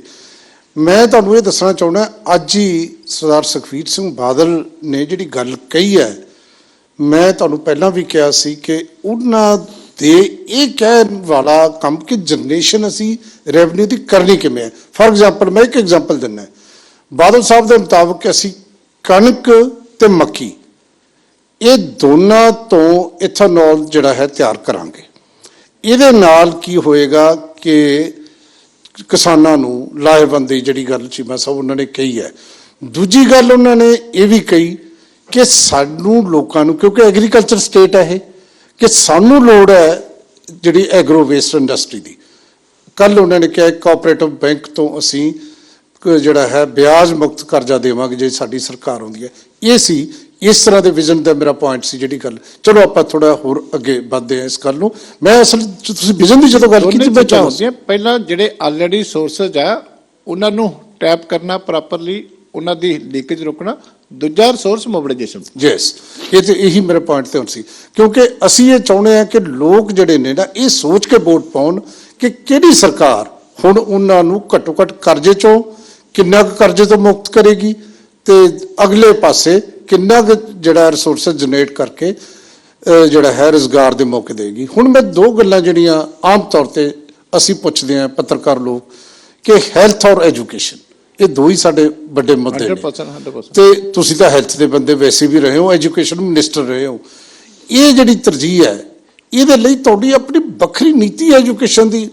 ਤੁਹਾਡੇ ਵੇਲੇ ਵੀ ਅਸੀਂ ਇਹ ਗੱਲਾਂ ਕੀਤੀਆਂ ਸੀ। ਮੇਰੇ ਯਾਦ ਆ ਤੁਹਾਨੂੰ ਇੱਕ ਇੰਟਰਵਿਊ 'ਚ ਵੀ ਮੈਂ ਪੁੱਛਿਆ ਸੀ ਕਿ ਇੱਕ ਪੰਜਾਬ ਦੀ ਕੋਈ ਐਜੂਕੇਸ਼ਨ ਪਾਲਿਸੀ ਕਿਉਂ ਨਹੀਂ ਬਣਦੀ। ਦੇਖੋ, ਸਾਡੇ ਵੇਲੇ ਸਰਦਾਰ ਪ੍ਰਕਾਸ਼ ਸਿੰਘ ਬਾਦਲ ਦੇ ਟਾਈਮ ਦੇ ਉੱਤੇ ਪੰਜਾਬ ਹੈਲਥ ਸਿਸਟਮ ਕਾਰਪੋਰੇਸ਼ਨ ਬਣਾ ਕੇ 420 ਕਰੋੜ ਰੁਪਈਆ ਉਦੋਂ ਪਿਓਰਲੀ ਹੈਲਥ ਦੇ ਉੱਤੇ ਖਰਚ ਕੀਤਾ ਗਿਆ ਸੀ, ਜਿਹਦੇ ਵਿੱਚ ਪ੍ਰਾਇਮਰੀ ਹੈਲਥ ਸੈਂਟਰ ਤੋਂ ਲੈ ਕੇ ਕਮਿਊਨਿਟੀ ਹੈਲਥ ਸੈਂਟਰ ਤੋਂ ਲੈ ਕੇ ਡਿਸਟ੍ਰਿਕਟ ਹਸਪੀਟਲ ਤੱਕ ਦੀਆਂ, ਕਿਉਂਕਿ ਸਾਡਾ ਜਿਹੜਾ ਓਵਰਆਲ ਇਨਫਰਾਸਟ੍ਰਕਚਰ ਸੀ ਹੈਲਥ ਦਾ ਉਸ ਵੇਲੇ ਬਹੁਤ ਥੱਲੇ ਜਾ ਚੁੱਕਿਆ ਸੀ, ਤੇ 420 ਕਰੋੜ ਰੁਪਈਆ ਲਗਾ ਕੇ ਪਹਿਲਾਂ ਸਾਰੇ ਡਿਸਟ੍ਰਿਕਟ ਹਸਪੀਟਲ ਵੀ ਤੇ ਜਿਹੜੇ ਹੈਗੇ ਆ ਤਹਿਸੀਲ ਲੈਵਲ ਦੇ ਵੀ, ਕਮਿਊਨਿਟੀ ਹੈਲਥ ਸੈਂਟਰ ਵੀ ਤੇ ਪ੍ਰਾਇਮਰੀ ਹੈਲਥ ਸੈਂਟਰ ਵੀ, ਇਸ ਲੈਵਲ ਤੱਕ ਜਿੰਨਾ ਵੱਡਾ ਇਨਫਰਾਸਟ੍ਰਕਚਰ, ਜਿੰਨੇ ਅੱਛੇ ਹਸਪੀਟਲ ਆ, ਚਾਹੇ ਤੁਸੀਂ ਨਵਾਂ ਸ਼ਹਿਰ ਦਾ ਦੇਖ ਲਓ, ਚਾਹੇ ਜਲੰਧਰ ਦਾ ਦੇਖ ਲਓ, ਚਾਹੇ ਬਾਕੀ ਸ਼ਹਿਰਾਂ ਦੇ ਦੇਖ ਲਓ, ਜੇ ਇਹਨਾਂ ਦੀਆਂ ਪੁਰਾਣੀਆਂ ਬਿਲਡਿੰਗਾਂ ਤੁਸੀਂ ਦੇਖਦੇ ਤੇ ਜੋ ਹੁਣ ਇਨਫਰਾਸਟ੍ਰਕਚਰ ਉਹਨਾਂ ਦੇ ਵਿੱਚ ਕ੍ਰੀਏਟ ਕੀਤਾ ਸੀ, ਅੱਗੋਂ ਮੇਨਟੇਨ ਕਰਨਾ ਨਾ ਕਰਨਾ ਇਹ ਹੁਣ ਮੌਜੂਦਾ ਸਰਕਾਰ ਦੇ ਜ਼ਿੰਮੇ। ਲੇਕਿਨ ਜਿੰਨਾ ਇਨਫਰਾਸਟ੍ਰਕਚਰ ਉਸ ਵੇਲੇ ਦਾ ਖੜਾ ਹੋਇਆ ਸੀ, ਸਾਡੇ ਕੋਲ ਤਾਂ ਐਮਰਜੈਂਸੀ ਵਾਸਤੇ ਡਿਸਟ੍ਰਿਕਟ ਲੈਵਲ ਦੇ ਉੱਤੇ ਬੇਸਿਕ ਜਿਹੜੀਆਂ ਫੈਸਿਲਿਟੀਆਂ ਸੀਗੀਆਂ ਉਹ ਵੀ ਨਹੀਂ ਸੀਗੀਆਂ। ਉਹਦੇ ਨਾਲ ਹੀ ਇੱਕ ਲੋਕਾਂ ਨੂੰ ਭਗਤ ਪੂਰਨ ਸਿੰਘ ਸਿਹਤ ਬੀਮਾ ਯੋਜਨਾ, ਹੁਣ ਕੇਂਦਰ ਸਰਕਾਰ ਨੇ ਜਿਹੜੀ ਆ ਆਯੁਸ਼ ਜਾਂ ਦੂਸਰੀਆਂ ਸਕੀਮਾਂ ਜਿਹੜੀਆਂ ਸ਼ੁਰੂ ਕਰ ਦਿੱਤੀਆਂ, ਪਰ ਉਸ ਵੇਲੇ ਪੰਜਾਬ ਪਹਿਲੀ ਸਟੇਟ ਸੀ ਜਿਹਨੇ 50,000 ਰੁਪਏ ਦਾ ਜਿਹੜਾ ਭਗਤ ਪੂਰਨ ਸਿੰਘ ਦੇ ਨਾਂ ਦੇ ਉੱਤੇ ਸਿਹਤ ਬੀਮਾ ਯੋਜਨਾ ਸ਼ੁਰੂ ਕੀਤੀ ਸੀ ਕਿ ਜੇ ਗਵਰਨਮੈਂਟ ਸੈਕਟਰ 'ਚੋਂ ਕਿਸੇ ਨੇ ਟ੍ਰੀਟਮੈਂਟ ਕਰਾਉਣੀ ਉੱਥੋਂ ਕਰਾ ਲਓ, ਜੇ ਪ੍ਰਾਈਵੇਟ ਤੋਂ ਵੀ ਕਰਾਉਣੀ ਆ ਤਾਂ ਉਹੀ ਕਾਰਡ ਹਰ ਥਾਂ ਦੇ ਉੱਤੇ ਪ੍ਰਾਈਵੇਟ ਦੇ ਉੱਤੇ ਵੀ ਚੱਲਦਾ ਸੀ ਕਿ ਜਿਹੜੀਆਂ ਬੇਸਿਕ ਨੀਡਸ ਆ ਲੋਕਾਂ ਦੀਆਂ ਉਹ ਪੂਰੀਆਂ ਕੀਤੀਆਂ। ਔਰ ਉਹੀ ਮਾਡਲ ਹੈ ਹੁਣ ਕਿ ਉਹਨੂੰ ਕੋਈ ਜਿਹੜਾ ਹੈਗਾ 50,000 ਤੋਂ ਵਧਾ ਕੇ 5 ਲੱਖ ਤੱਕ ਕਰ ਰਿਹਾ, ਕੋਈ ਕੁਝ ਕਰ ਰਿਹਾ, ਉਹੀ ਮਾਡਲ ਹੈ ਹੁਣ ਜਿਹੜਾ ਨੈਸ਼ਨਲ ਲੈਵਲ ਦੇ ਉੱਤੇ ਅਡਾਪਟ ਹੋਣ ਲੱਗਿਆ। ਜੀ, ਇਹ ਪੰਜਾਬ ਦਾ ਹੀ ਸਾਡਾ ਮਾਡਲ ਸੀ। ਔਰ ਜਿੰਨੀ ਅੱਛੀ ਰਿਕਰੂਟਮੈਂਟ ਉਸ ਵੇਲੇ ਡਾਕਟਰਾਂ ਦੀ ਹੋਈ, ਉਸ ਵੇਲੇ ਮੈਡੀਕਲ ਕਾਲਜਸ ਦੇ ਵਿੱਚ ਜਿੰਨਾ ਵੱਡਾ ਸੁਧਾਰ ਹੋਇਆ, ਹੁਣ ਤੁਸੀਂ ਕੰਪੇਅਰ ਕਰੋਗੇ, ਕਿਉਂਕਿ ਚੀਜ਼ਾਂ ਇਹ ਤਾਂ ਠੀਕ ਰਹਿੰਦੀਆਂ ਜੇ ਹਰ ਬੰਦਾ, ਹਰ ਸਰਕਾਰ ਜਿਹੜੀ ਆਉਂਦੀ ਹੈ ਉਹ ਆਪਣਾ ਰੋਲ ਪਲੇ ਕਰੇ। ਜਦੋਂ ਇੱਕ ਸਰਕਾਰ ਆਪਣਾ ਕੰਮ ਕਰਕੇ ਜਾਂਦੀ ਹੈ, ਜੇ ਸਟਾਫ ਹੈ ਤਾਂ ਜੇ ਤੁਸੀਂ ਰੈਗੂਲਰਲੀ ਰਿਕਰੂਟ ਨਹੀਂ ਕਰੋਗੇ, ਹੈਲਥ ਤੇ ਐਜੂਕੇਸ਼ਨ ਦੋਨਾਂ ਦਾ ਬਹੁਤ ਵੱਡਾ ਸਟਾਫ ਹੁੰਦਾ, ਰੈਗੂਲਰ ਰਿਟਾਇਰਮੈਂਟ ਹੋਈ ਜਾਂਦੀ ਹੈ। ਜੇ ਤੁਸੀਂ 5 ਸਾਲਾਂ 'ਚ ਨਾਲ ਦੀ ਨਾਲ ਰੈਗੂਲਰ ਸਟਾਫ ਨਹੀਂ ਭਰਤੀ ਕਰੋਗੇ ਤੇ ਉਹ ਸਰਵਿਸ ਫਿਰ ਉੱਥੇ ਆ ਜਾਂਦੀਆਂ। ਜੀ ਬਿਲਕੁਲ, ਤੁਹਾਡੀ ਗੱਲ ਠੀਕ ਹੈ। ਜਿਹੜਾ ਤੁਸੀਂ ਹੈਲਥ ਤੇ ਐਜੂਕੇਸ਼ਨ ਦੀ ਗੱਲ ਕੀਤੀ ਹੈ, ਮੈਂ ਇਹ ਵੀ ਪੁੱਛ ਸਕਦਾ ਕਿ ਕਿੰਨੇ ਸਾਲ ਚਾਹੀਦੇ ਤੁਹਾਨੂੰ ਇਹ ਸਾਰਾ ਕੁਝ ਸਟੇਬਲ ਕਰਨ ਲਈ, ਜਾਂ ਮੈਂ ਇਹ ਕਹਿ ਸਕਦਾ ਤੁਹਾਡੇ ਪਿਛਲੇ 10 ਸਾਲ ਸੀ ਜਿਹਦਾ ਤੁਸੀਂ ਹੁਣ ਜ਼ਿਕਰ ਕੀਤਾ ਕਿ ਕਿੱਥੇ ਤੱਕ ਪਹੁੰਚਿਆ, ਪਰ ਆਪਾਂ ਉਹਦੇ 'ਚ ਨਾ ਪਈਏ ਕਿਉਂਕਿ ਹੋਰ ਬੜੇ ਮੁੱਦੇ ਨੇ ਜਿਨ੍ਹਾਂ ਤੇ ਆਪਣੀ ਗੱਲ ਜਿਹੜੀ ਹੈ ਕਰਨੀ ਬਣਦੀ ਹੈ, ਕਿਉਂਕਿ ਇਲੈਕਸ਼ਨ ਬਿਲਕੁਲ ਸਿਰ 'ਤੇ। ਮੈਂ ਇਹ ਸਮਝਦਾ ਕਿ ਇੱਕ ਵੱਡਾ ਮੁੱਦਾ ਉਹ ਹੈ ਕਿਸਾਨਾਂ ਦਾ। ਕਿਸਾਨਾਂ ਦੇ ਮੁੱਦੇ ਤੋਂ ਜਿਹੜੀ ਗੱਲ ਲਗਾਤਾਰ, ਮੈਂ ਉਵੇਂ ਨਹੀਂ ਕਹਿਣਾ ਕਿ ਪਹਿਲਾਂ ਤੁਸੀਂ ਇਹਨਾਂ ਦੇ ਬਿੱਲਾਂ ਦੇ ਹੱਕ ਸੀ ਜਾਂ ਉਹ ਬਹੁਤ ਗੱਲਾਂ ਅਸੀਂ ਵਾਰ-ਵਾਰ ਕਰ ਚੁੱਕੇ ਹਾਂ, ਤੁਹਾਡੇ ਜਵਾਬ ਸਾਡੇ ਦਰਸ਼ਕ ਉਹਨਾਂ ਨੂੰ ਵੀ ਪਤਾ ਤੁਸੀਂ ਕੀ ਕਰਨਾ ਹੈ, ਉਹਨੂੰ ਆਪਾਂ ਇੱਕ ਸਾਈਡ ਤੇ ਰੱਖ ਦਈਏ। ਪਰ ਹੁਣ ਮੌਜੂਦਾ ਕਿਸਾਨਾਂ ਨੇ ਆਪਣੀ ਪਾਰਟੀ ਬਣਾ ਲਈ, ਤੁਸੀਂ ਲਗਾਤਾਰ ਕਹਿ ਰਹੇ ਹੋ ਕਿ ਅਸੀਂ ਕਿਸਾਨਾਂ ਦੀ ਪਾਰਟੀ ਹਾਂ, ਤੇ ਇਹਨੂੰ ਕਿਵੇਂ ਦੇਖਦੇ ਹੋ, ਕਿੰਨਾ ਕੁ ਲਾਸ ਦੇਖਦੇ ਹੋ? ਸ਼੍ਰੋਮਣੀ ਅਕਾਲੀ ਦਲ ਜਿਹੜਾ ਹੁਣ 100 ਸਾਲ ਤੋਂ ਵੱਧ ਟਾਈਮ ਹੋ ਗਿਆ, 101 ਸਾਲ ਹੋ ਗਏ, ਇੰਨੀ ਪੁਰਾਣੀ ਪਾਰਟੀ ਹੈ। ਉਦੋਂ ਤਾਂ ਹਲੇ ਕੋਈ ਫਾਰਮ ਯੂਨੀਅਨ ਨਹੀਂ ਹੁੰਦੀ ਸੀ, ਕੁਛ ਨਹੀਂ ਹੁੰਦੀ ਸੀ, ਤੇ ਮੈਕਸਿਮਮ ਜਿਹੜਾ ਪਿੰਡਾਂ ਦਾ ਕਿਸਾਨੀ ਦਾ ਕੇਡਰ ਹੈ ਉਹ ਸ਼੍ਰੋਮਣੀ ਅਕਾਲੀ ਦਲ ਦੇ ਨਾਲ ਬੜੇ ਲੰਬੇ ਸਮੇਂ ਤੋਂ ਜੁੜਿਆ। 3-3, 4-4 ਪੀੜ੍ਹੀਆਂ ਲੋਕਾਂ ਦੀਆਂ, ਕਿਸਾਨ ਪਰਿਵਾਰਾਂ ਦੇ ਵਿੱਚੋਂ ਜਿਹੜੀਆਂ ਉਹ ਸ਼੍ਰੋਮਣੀ ਅਕਾਲੀ ਦਲ ਦੇ ਵਿੱਚ ਸ਼ੁਰੂ ਤੋਂ ਲੈ ਕੇ ਕੰਮ ਕਰਦੀਆਂ, ਔਰ ਬੜੇ ਵੱਡੀਆਂ ਕੁਰਬਾਨੀਆਂ ਨੇ ਉਹਨਾਂ ਪਰਿਵਾਰਾਂ ਦੀਆਂ, ਜੇਲ੍ਹਾਂ 'ਚ ਵੀ ਗਏ ਆ ਲੰਬਾ ਸਮਾਂ, ਉਹਨਾਂ ਨੇ ਹੋਰ ਤਸ਼ੱਦਦ ਵੀ ਝੱਲੇ ਆ। ਇਸ ਕਰਕੇ ਇਹਦੇ 'ਚ ਕੋਈ ਦੋ ਰਾਵਾਂ ਨਹੀਂ ਹੈ। ਸਾਡੀ ਜੇ ਦੂਜੀਆਂ ਪਾਰਟੀਆਂ ਜਿਹੜੀਆਂ ਉਸ ਵੇਲੇ ਦੀਆਂ ਹੈ ਉਹਦੇ ਮੁਤਾਬਕ ਸਭ ਤੋਂ ਵੱਧ ਜੇ ਕਿਸਾਨੀ ਕੋਈ ਜੁੜੀ ਰਹੀ ਹੈ ਤੇ ਸ਼੍ਰੋਮਣੀ ਅਕਾਲੀ ਦਲ ਦੇ ਨਾਲ ਜੁੜੀ ਰਹੀ। ਇਸ ਕਰਕੇ ਹੁਣ ਉਹਨਾਂ ਨੇ ਮੋਰਚੇ ਦੇ ਵਿੱਚੋਂ ਇੱਕ ਆਪਣੀ ਵੱਖਰੀ ਪਾਰਟੀ ਰਜਿਸਟਰ ਕਰਾ ਲਈ, ਕੋਈ ਗੱਲ ਨਹੀਂ, ਇਹ ਡੈਮੋਕ੍ਰੇਸੀ ਹੈ।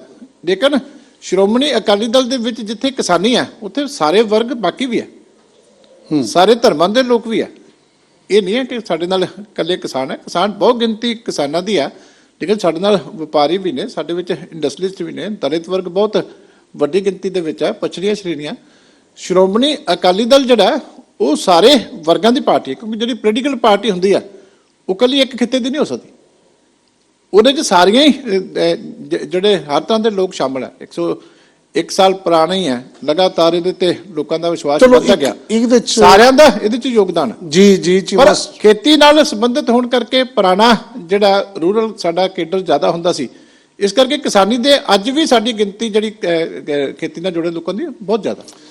ਤੁਸੀਂ ਕਿਹਾ ਕਿ ਇਹ ਪੋਲੀਟੀਕਲ ਪਾਰਟੀ ਹੈ, ਮੈਂ ਕਿਉਂਕਿ ਫਿਰ ਮਨ 'ਚ ਸਵਾਲ ਆ ਗਿਆ ਹੋ ਸਾਡੇ ਦਰਸ਼ਕ ਜਿਹੜੇ ਬੈਠੇ ਨੇ, ਕਿਉਂਕਿ ਪ੍ਰੋਗਰਾਮ ਲਾਈਵ ਜਾ ਰਿਹਾ ਹੈ। ਚੀਮਾ ਸਾਹਿਬ, ਉਹ ਜਿਹੜਾ ਤੁਸੀਂ ਵੀ ਉਹਦੇ 'ਚ ਜਾ ਕੇ ਆਏ ਹੋ ਜਦੋਂ ਸੰਬੰਧ ਕੀਤਾ ਸੀ ਤੁਹਾਨੂੰ, ਹੁਣ ਇਹਨੂੰ ਅਸੀਂ ਪੋਲੀਟੀਕਲ ਪਾਰਟੀ ਬਣੀਏ ਜਾਂ ਧਾਰਮਿਕ ਪਾਰਟੀ ਬਣੀਏ? ਇਹ ਕਿਹੜੀ? ਸ਼੍ਰੋਮਣੀ ਅਕਾਲੀ ਦਲ। ਸ਼੍ਰੋਮਣੀ ਅਕਾਲੀ ਦਲ ਪੋਲੀਟੀਕਲ ਪਾਰਟੀ ਕਿਉਂ ਨਹੀਂ? ਪੋਲੀਟੀਕਲ ਪਾਰਟੀ ਨਹੀਂ, ਤੁਸੀਂ ਫਿਰ ਜਿਹੜਾ ਪਾਰਟੀ ਜਿਹੜਾ 1 ਕੇਸ ਸਾਲ ਪੁਰਾਣੀ ਪੋਲੀਟੀਕਲ ਪਾਰਟੀ ਹੈ। ਮੈਂ ਜਿਹੜਾ ਸਵਾਲ ਸੁਣੀ ਹੈ, ਜਿਹੜਾ ਕੇਸ ਹੋਇਆ ਕਿ ਤੁਸੀਂ ਜਦੋਂ ਸ਼੍ਰੋਮਣੀ ਗੁਰਦੁਆਰਾ ਪ੍ਰਬੰਧਕ ਕਮੇਟੀ ਇਲੈਕਸ਼ਨ ਲੜਦੇ ਹੋ, ਤੁਸੀਂ ਇਹਨੂੰ ਧਾਰਮਿਕ ਪਾਰਟੀ ਕਹਿ ਦਿੰਦੇ ਹੋ। ਧਾਰਮਿਕ ਨਹੀਂ, ਗਲਤ ਆ, ਕੇਸ ਹੀ ਗਲਤ ਆ। ਹਾਲੇ ਉਹ ਕੇਸ ਜਿਹੜਾ ਹੈਗਾ ਸਾਡੇ ਅਗੇਂਸਟ ਇਦਾਂ ਦੇ ਕਈ ਕੇਸ 12 ਸਾਲ ਤੋਂ ਕੇਸ ਚੱਲਦੇ ਨੇ। ਉਹ ਕੋਈ ਬੰਦਾ ਖੜਾ ਹੋ ਕੇ ਆਪਣੇ ਪੋਲੀਟੀਕਲ ਵੈਸਟਡ ਇੰਟਰਸਟ ਵਾਸਤੇ, ਪੋਲੀਟੀਕਲ ਪਾਰਟੀਆਂ ਦੇ ਇੱਕ ਨਹੀਂ, ਪੋਲੀਟੀਕਲ ਪਾਰਟੀਆਂ ਦੇ ਬਹੁਤ ਕੇਸ ਹੁੰਦੇ ਰਹਿੰਦੇ ਆ। ਇਲੈਕਸ਼ਨ ਕਮਿਸ਼ਨ ਨੇ ਉਹਦਾ ਕੇਸ ਰੱਦ ਕੀਤਾ ਹੋਇਆ। ਇਸ ਮਾਮਲੇ 'ਚ ਡਿਸਾਈਡ ਕਰਨ ਵਾਲੀ ਜਿਹੜੀ ਅਥਾਰਟੀ ਹੈ ਅਸਲੀ, ਉਹ ਇਲੈਕਸ਼ਨ ਕਮਿਸ਼ਨ ਹੈ। ਜਦੋਂ ਅਸੀਂ ਜਿਹੜੀ ਆ SGPC ਦੀ ਇਲੈਕਸ਼ਨ ਲੜੀ ਸੀ, ਉਹਨਾਂ ਨੇ ਉਦੋਂ ਸਾਡੇ ਖਿਲਾਫ ਮੂਵ ਕੀਤਾ ਸੀ ਇਲੈਕਸ਼ਨ ਕਮਿਸ਼ਨ ਨੂੰ ਕਿ ਇਹਦੀ ਮਾਨਤਾ ਰੱਦ ਕੀਤੀ ਜਾਵੇ। ਪਰ ਉਹਦਾ ਅਸੀਂ ਜਿਹੜਾ ਜਵਾਬ ਦਿੱਤਾ ਸੀ, ਜਿਹੜੀ management of any religious place that's a secular activity.